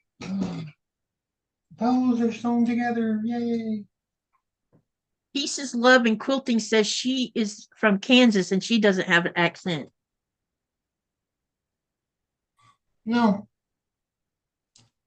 One thing that I've had to do living here in Greenland when it comes to my English is I have had to leave all of my slang out and I have to watch what big words I use because most of the time when I use too many big words, I get this blank look on people's faces. Like, I don't know what you just said. Yeah, my oldest sister lives in Emporia, and I didn't hear any accent. I think one day we're not going to hear it so much because, people move and go to different areas and have their children in different areas. And over time, I think the way people talk changes. Well, I think most of the accents are like in the small cities because the big city, you have everybody mixed together. So Yep. Yeah, that's why I don't consider how I talk to be all that big deep in southern accent because Florida is a hodgepodge of ethnic backgrounds and I lived half my childhood or the first from age 6 to 12 was in South Florida and from 13 to and up in North Florida. And you have different groups of people on both ends of that. that's like uh, England. Parts of their, I mean, I know they're speaking English, but I haven't a foggiest idea what they're saying. It's because they have a different dialect of what they say. Here in Greenland, there's three different Greenlandic, well, yeah, three different Greenlandic dialects. Hey. Two of the dialects are pretty similar. One speaks more proper Greenlandic, while the other will take shortcuts like uh I am good. The proper way of saying is a yungalanga. But everybody down here, they'll just say a yun or a yungi. They'll just take the short part of the word.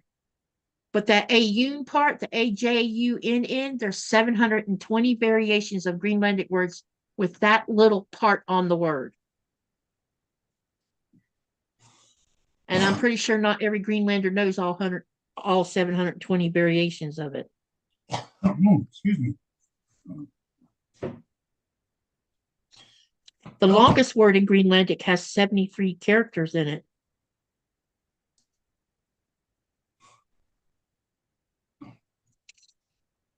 If you watch Stitched Obsessed, she shows you how to use Elmer's glue for basting your quilt. I love it for binding, but haven't been brave enough to try it on the whole quilt. Katie, I don't hear any accent when you're talking. Thanks, Vicky. Pieces, love, and quilting, but I have the deafness accent. What does that mean? You don't hear any accents at all? Laura says, hubby just got home. Time to cook dinners. Y'all have a good evening. Thank you for coming, Laura. Vicky says, bye, Laura. Donna says, Katie, have you learned a lot of the native language? Yeah, I have about a 60-word vocabulary of Greenlandic. And when I go into the grocery store or restaurants, I can read all of the Danish that relates to food and stuff. I don't have to keep asking my husband, what does this mean? Every now and then I'll see something new on a menu and I'm like, uh-oh, I don't know that word. Let's see. Pieces, love, and quilting, but I have heard from people that they couldn't tell that I am hard of hearing and deaf with my speech. Wow, cool. Laura says, see you soon. Frank says, take care, Laura. Hello, P. Spielmaker. Boston, Massachusetts gas prices today were $3.57 a gallon. Massachusetts, oh, Massachusetts, chew? Like chew. Oh, Massachusetts.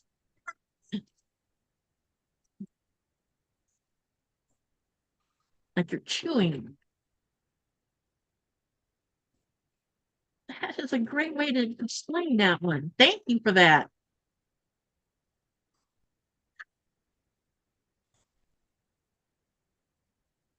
Isn't that funny? Have you got a finished block to show them yet? Or show them where you're, have you got something to show them of where you're at on your Almost. I'm project? almost there.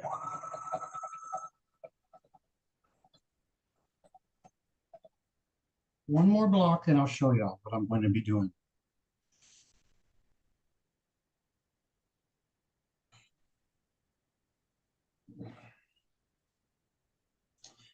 Because I don't want two reds to go. Maritza, how are you?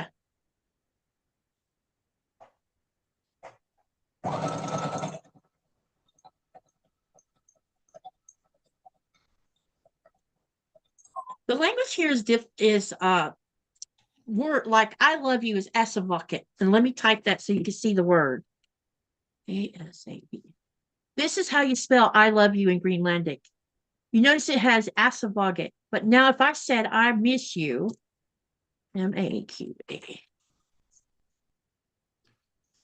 Notice it keeps the same back end on the word. So this means I miss you. Maka asavaket. What else has that bucket in it?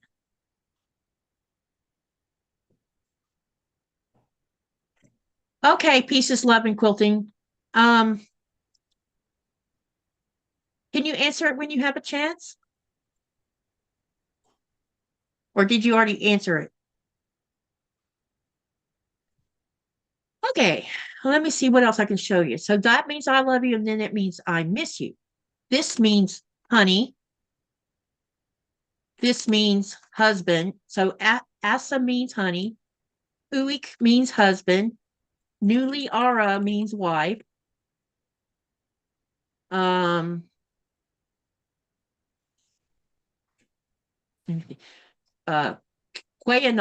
which is this spelling, it means thank you. Yeah, thank you. But this word means you're welcome. And I struggle to say this one because the L's are not an L sound. It sounds like a shh in my ear. So it's isisu. But what you're doing is you're pushing air out the sides of your cheek while your tongue is at the top of the roof of your mouth. So that's what this one means. Here's one that's going to tease you a little bit. You notice it's spelled with a K, but it's actually a G sound. So it's goosenok. That means very beautiful. This one means the weather is good. Sila Nuan.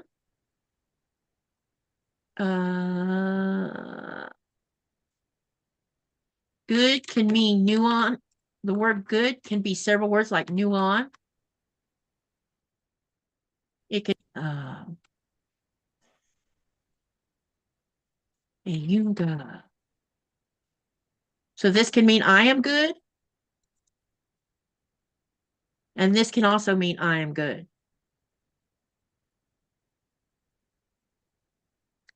All these words are sentences, not it's one word will be an entire sentence. Let me think. And this one means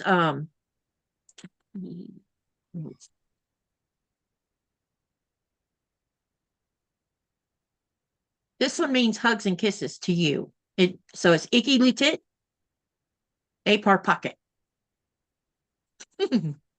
But I think that P is supposed to be a B sound. Okay. This is what I was trying to talk about. Go ahead. There'll be a let me row pin, like hang this. on. Let me pin you. Let me pin you so they can see. All right. Here we go. Now you're spotlighted. So it'll go down, and then once it get to this foot, it'll go back up. So that's what I Okay, was where talking- does it, so this is going to be going around the block itself, Yeah, like a circle, kind of like. yeah. I'm gonna. Well, it's gonna go. They're gonna be rows, and then it'll be around. I'm gonna try and see if I can get the block in the middle. Okay. So that's what I was talking about. You know, it'd be white fabric, fabric, and then the white would be going down. Okay. Okay. That sounds good. See you later, Lori. Thank you for coming. Almost Cherokee-ish. Yeah, it's an Inuit language. So, and I'm pretty sure that the native Indian tribes' languages are a lot probably pretty similar to the Inuit language itself. Like this word right here. Hang on a second. Let me put this word in here. It means sick house. But look how long the word is.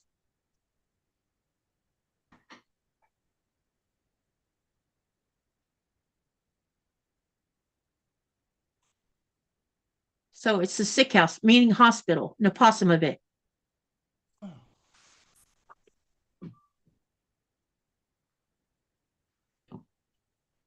Okay.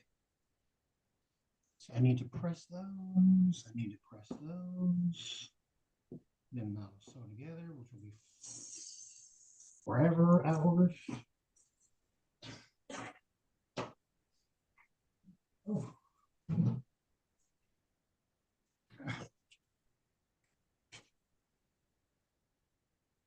So now I just need to sew all these together. Fun. After But you know, you'll be happy when you get it done. after pressing them.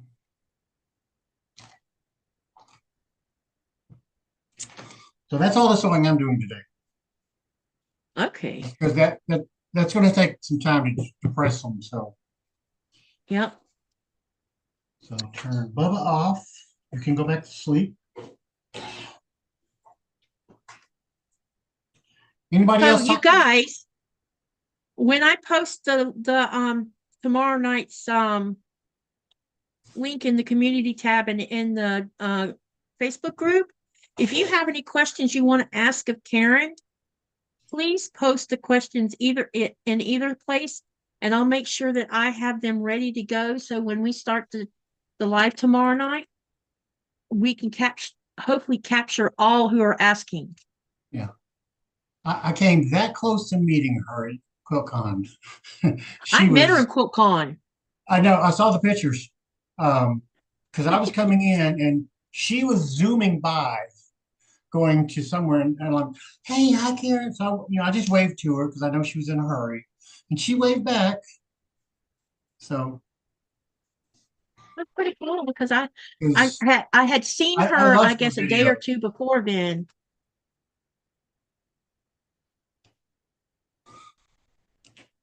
And all I know is if I go to QuiltCon 2026, I'm planning a year in advance. That's a good idea. Save up all your money so you can have I'm not fun. staying at the Red Roof Inn again. I'll figure out some way to stay at the Marriott. Okay, somebody asked me a question. Let's see here. Vicky says, I'm not leaving. Lori was leaving. Donna says, interesting language. Do they blow the air in the cheeks with a lot of different letter combinations? Yes. And they also like the town I live in. And you've probably seen me type this, my town name, which is Qaqortoq.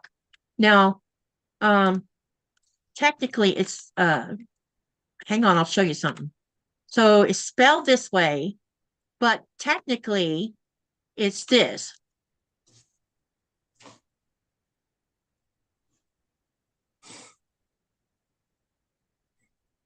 But here's the clincher. When you're saying that, when my husband says it, you can hear a sound coming up through his throat. So there's a guttural sound that he makes when he says that. And so I don't know how to make that sound because, I wasn't raised to learn how to say this. And as a 60-year-old woman, that's hard to learn because he can't exactly explain how he makes this sound that comes from up there. Vicky says, my fingers are driving me crazy. Frank, that's okay. Robin, how far am I on what I'm working on?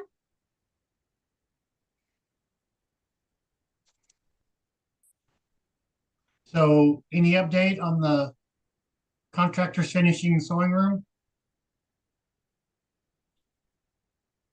The latest update about the sewing room, Nikolai went back over there after they didn't finish it, and he was told that they are short of painters. So we don't know. Because they got to come over here and mud it, tape it, then paint it. Because there's all those cracks around what used to be the windowsill is now covered up with the board, but you have that seam going all the way around now. Yeah. That wasn't there before. So I don't know. I want to be in my sewing room so bad. I bet. It's crowded in here, you guys. This little area right here is not bigger than maybe 6 by 5 or something. That's how little space I have. And I've crammed things up against each other in order to even get the desk in here because we didn't have nowhere to get rid of unless we short of getting rid of the sofa, which, we hardly ever sit on the sofa. There's that, but there's no reason to throw a perfectly healthy sofa out the door for temporary reasons and then have to spend more money on another one. No, I don't want to do that. Sofa? What's but that? It is very frustrating. What's a sofa? Sofa? Couch. I'm joking. I'm like I said, my living room. Because you don't have one? No. I told Nikolai, I said, can I sell the sofa and get a long arm? And I got a look when I said that. Like I said, I turned my living room into my sewing room and my bedroom into my living room. Well, if this room didn't have so many windows in it, because the other part of the living room is, I know you can't see. Let me turn the laptop for a minute. Yeah. There is a shade up here. You see that? That is a shade. The living room's long. It's longer than it is wide. The problem is I have plants on the other side because there's wall-to-wall windows. And the shade is up to protect my mandala and the pictures on the wall. Yeah. Because otherwise the sun will fade it. Because I don't have window covers on my windows because I have plants in the windows. Because like I said, that's how close. That's the rest.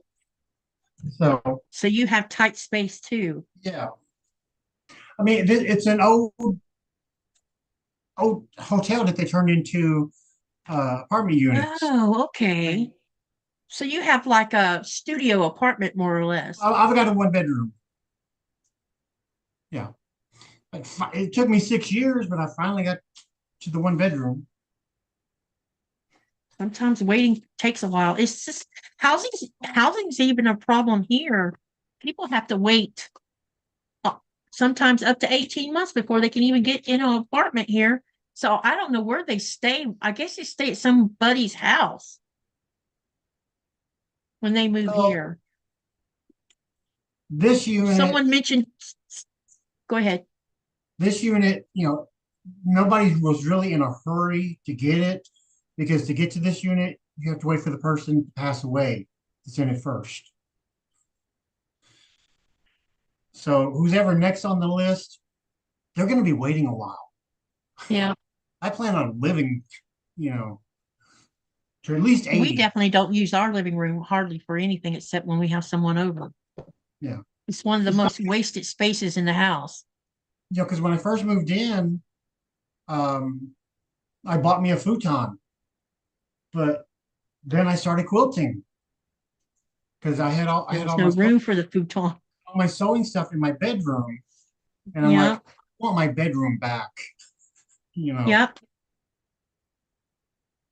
So That's, I've got my 40-inch TV in the bedroom. Since I don't have internet or a cable, I don't have to worry about the cable running into there. And then I got my huge 55 in the you living definitely room. have a tight space. That must be the refrigerator behind you. Yes, finally, they finally got me a new refrigerator. Congratulations on that. Some more questions and comments. So Vicky says, my fingers already read that one. Pat says, join the club, Katie. I am in a very small dining room. I can't even imagine how you can just, I guess you adapt. That's what it is. You adapt. You adapt to your current situation and go with it. Then Frank says, I'm blessed with a 16 by 20, and that's not enough. Then Donna says, is the neighbor paid for any of that damage, Katie? I know some countries don't have faults for things that happen and then nobody pays the damage. Yeah, her insurance company's going to be paying for all of that. And I have a funny story for you guys. So two or 3 days ago, I noticed that she had unsecured her trampoline and had it set up so the kids could play the girls could play on it, her daughter with her friends. And of course, when I saw it, I'm like, really? She didn't fasten it to the ground? Nikolai's like, no, she didn't. Oh And I no. said, I guess I'm going to have to say something to make a complaint. Well, yesterday we had lots of high wind, but before the wind came, we had come back from a friend's house, and lo and behold, that trampoline was turned upside down with pallets all over it again. So either she knew the wind was coming or somebody said something. Yeah. I've And it seen wasn't me that said something because I hadn't had a time to go say anything about it. I've seen a few videos of the trampoline just doing cartwheels. When you buy a trampoline in the box direction says fasten trampoline down for safety of your child and for safety of your neighbors. She knows how volatile, as a Floridian, when hurricane season comes and you hear the weatherman say, it's going to go this way, and you start getting the local government start talking about, please put away all loose items, get anything that is going to be loose in your yard put away or taken apart and fastened down. That includes trampolines. And most common sense smart people will turn their trampoline upside down and fasten it to the ground. Or I have seen them even go through the lengths of taking the trampoline apart, put it in their garage, and when the hurricanes pass, then they bring it back out again. Most smart people do that. Now, as a Greenlander, she was born and raised in South Greenland. So she knows that when the wind comes from the south or from the north, and it's like hurricane strength wind, that common sense would dictate, I need to fasten my trampoline down. But nope, she doesn't. Yeah. What I love is you'll see the trampoline. It's not folded down or anything, but they've got the safety net. around it. That safety net's not going to save nothing. And then I love when the dogs just jump up there and just start bouncing. Yeah. Apparently dogs love trampolines. My kids never had a trampoline, but I did buy one for my grands in Yeah. California. And when I got there, I asked Derek if he had fastened it to the ground. He says, "You bet I did." Because they get sometimes California gets tough winds coming through the Central Valley area will get heavy winds. Yeah, I think we only lived in one spot that we could have had a trampoline. The rest of them, But he fastened it the down for the yard was safety too, of the his yard was too girls. small. You know, our dog took Yep. up most of the yard because we had Saint Bernard, so they Oh took my up the gosh, yard. those are such big dogs. Okay, let's see what I missed. Try Is sleeping the with neighbor one. all right? Let's see. That quilt that Becca, Ian, and Tiffany did. How far are you? Okay, so right now I just finished the third row. Here it is. Ugh. Uh-oh. I gotta Oops. No, I just left something off. I need to put one more thing on the very end. I need to put one of these on it. Oh. Okay, so is finished other than the very end cap I have to put on it. So this I've got 3 rows so far. No, look what I did. I made a mistake. There's the other end of it, and it's sewn on there wrong. Oops. Oopsie doopsie. Yeah. Yeah, it's great seeing all the different versions that everybody's doing. Yeah, because I think Ian did the traditional,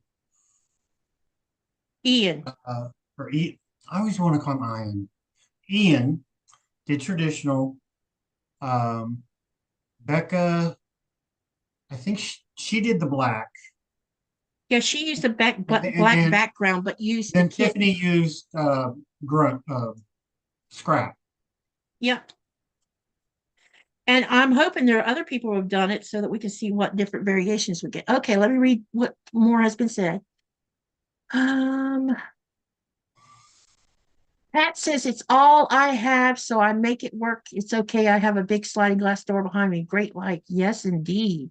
Vicky says, Frank, I used to have 3 rooms in a small building that my hubby built. It was awesome. Now I have a very small room that is so overcrowded. Vicky says, I hit the wrong button on the computer. Frank says, downsizing sucks, Vicky. Yes, it does. Anyway, Frank, I am so lucky to have this small room. That was Vicky. Frank says, I shouldn't complain. Frank says, but. And then Vicky says, yes, Frank, downsizing does suck. I had to give up all my fabric and my embroidery machine. Oh, that's not good. That sucks. I envy these people who have like a house size sewing room. Yeah. Like it's I bigger would than love my to have a entire sewing room apartment. like Becca's. Well, that was her old garage. I They know. they converted that. They did a super job doing So it. you can ask her about waiting for painters. Yeah, I remember she had to wait for some things. It's just ridiculous to go from October till now and it's not done. You know, And my husband just leaves on Thursday, so I'll be on my own dealing with them. because I think she was one of those hovering owners who like she was there every day making making sure. Yep. And she was like one I remember one of the big things she said she wanted plenty of outlets. And I'm Yep. like, that I can understand. Yep. Y'all, I'm having to take this end off so I can redo it And because I forgot to do something here. I think they had to cover up a couple of the windows to make that a solid wall. I don't know. I know that I didn't put the window back in our wall. I told him to cover it up because I don't trust not happening again, you know?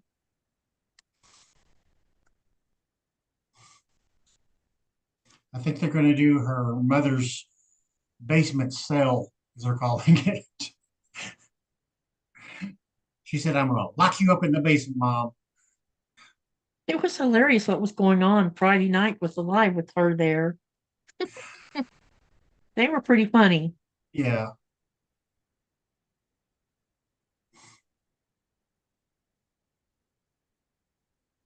She's lucky that her Was it mom's, living and stuff. yesterday?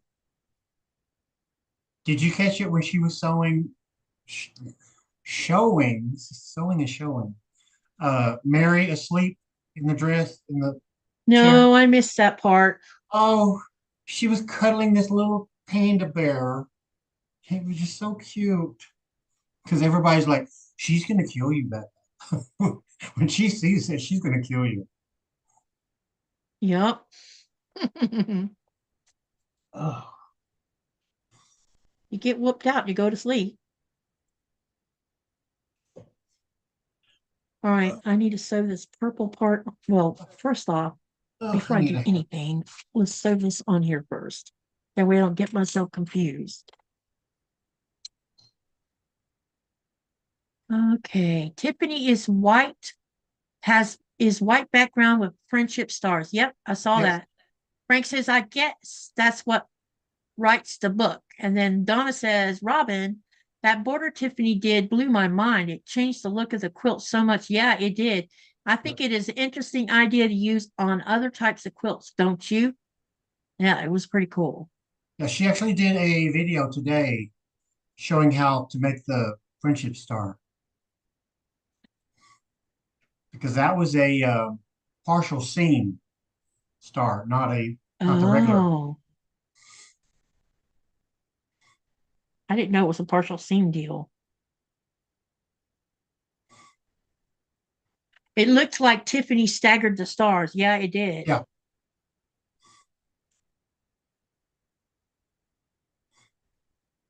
And never challenge Tiffany to a sew off. She beat a long arm machine. Let me tell you that much. Yep. I saw so many different uh brands of long arms in Florida when we were shop hopping. I didn't know there was so many different brands out there. I knew some of the brands, but there were some I saw I had never seen before. Didn't even know what, I'd never heard of them. So it was pretty, I feel like that the shop hopping was worth doing because, besides just road tripping, it was fun learning about new different brands of what's out there in the market that you might not necessarily know about. Yeah, I need to make a video on my fabric store. Of your fabric stash?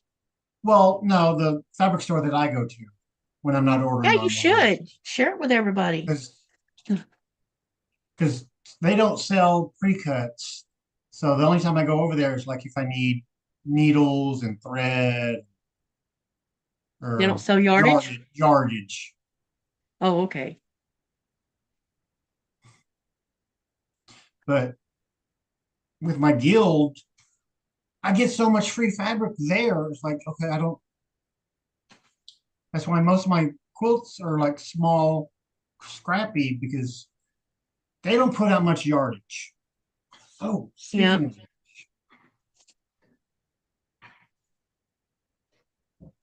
Hello, everyone. Jumping in for a bit. Hello there, Debbie.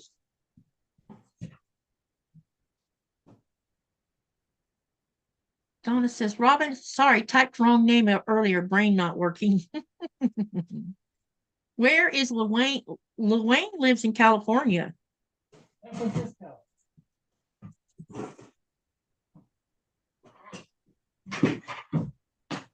California. Yay. I just did an iron. I fell out of my chair. Uh-oh.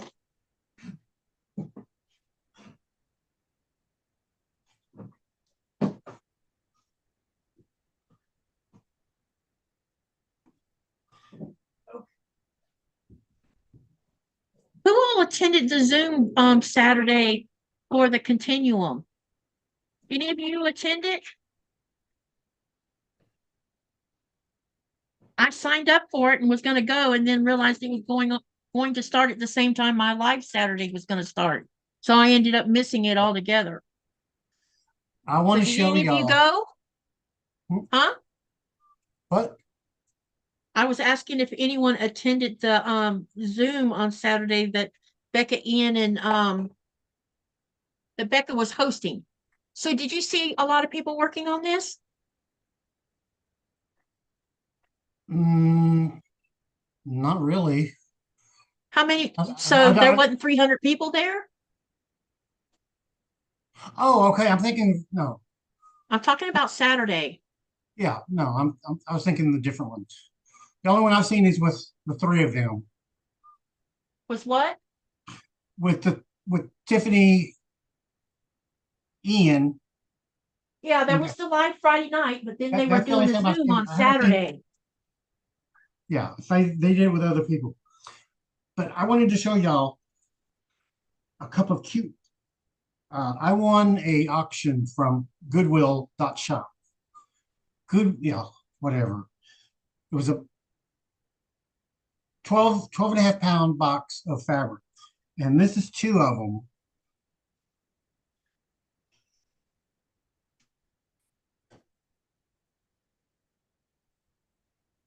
Wow. And then this one, I figured, well, these two went together. Oh, that's cool. I thought, well, I don't know what I'm going to do with them, but they would make great scrubs. Yep. Or surgical hats. Yeah. And now I need some advice, suggestions. What do I do with this? I don't know. You could Look, cut it down really small and look, use it on some kind of small piece stuff. because I don't do ballerinas and I don't do pink. So I'm like, Well, it might present it might be a day that it presents itself and tells you what you should do with it. so, because I don't know if y'all saw the video of me unboxing the fabrics, but I got it. That's cool.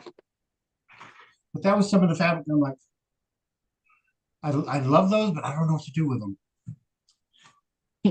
Frank says caught the life, kinda.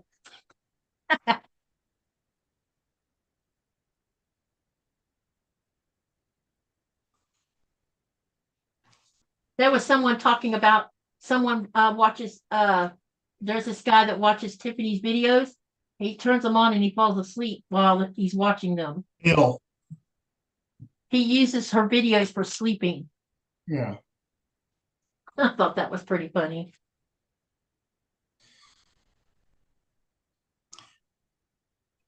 Yeah, because Ian mentions him, and I thought, oh, did Ian get a friend? Because I'm like, who's Bill? Bill at QuiltCon?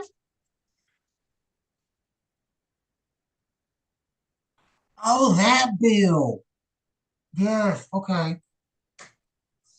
I was wondering if that Bill went to QuiltCon because I don't know if I met him or not. Yes. He was a real tall fellow too. There was lots of tall people there. Usually I don't feel like some short person, but I did that weekend.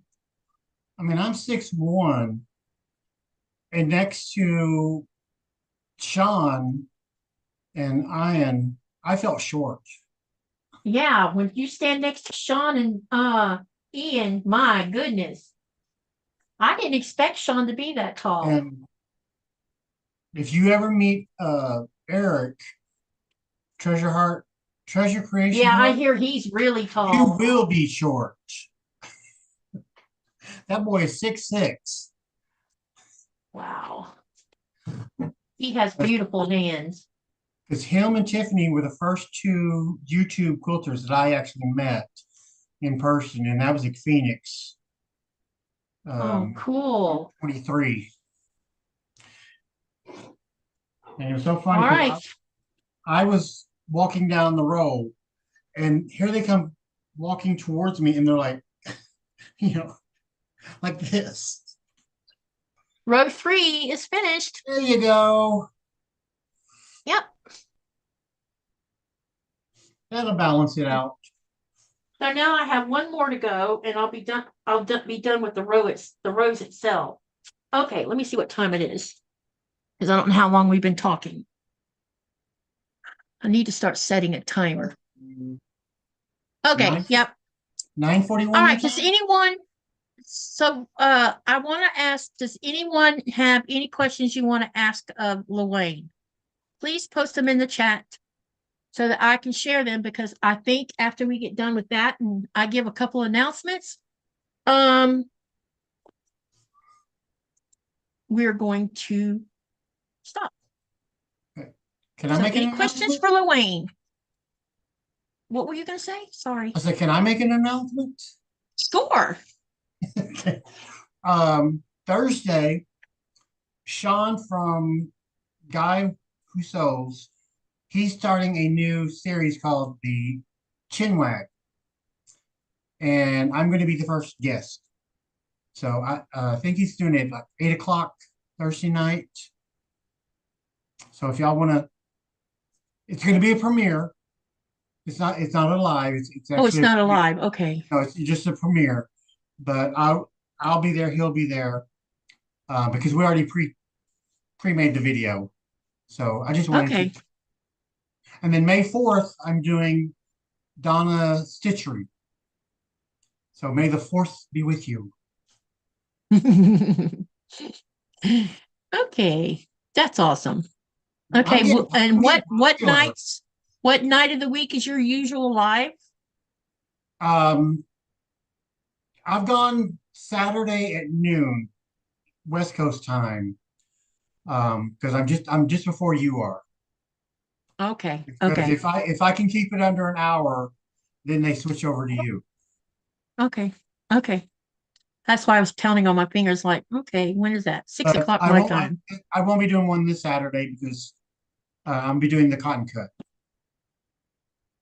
Well, something's going on Saturday, and I have something's going on Saturday. What is the PMQ thing is going on Saturday. Yeah, cotton cut. But I haven't got a guest for Saturday night yet, so I don't know what my plan. One of my plans for Saturday is we're going to start this. This is the project that we're going to start. And part 1, or the first Saturday one, we're just going to make the blocks. We're just going to spend the whole time sewing these blocks and talking. See how many I get done. And then the next week we'll start on the rest of it. That's why we need one worldwide time zone. Because all these different times, it's like, what time do you go on? I have to adjust that. Okay.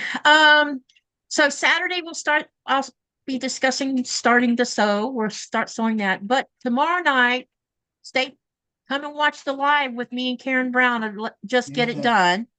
And then Thursday is going to be, hang on a minute, I'll tell you who it's going to be. Because these are all back to back. It was the only time I could pin them down. So you're probably going, why are you doing them all in 1 week? It was the only time they had time for me, because they were booked up. So tomorrow night is Get It Done by Karen Brown. Yeah. That starts at 7 Greenland time, 4 p.m. Eastern Standard Time. Thursday night is going to be anytime the screen decides to pop up so I can read it to you guys.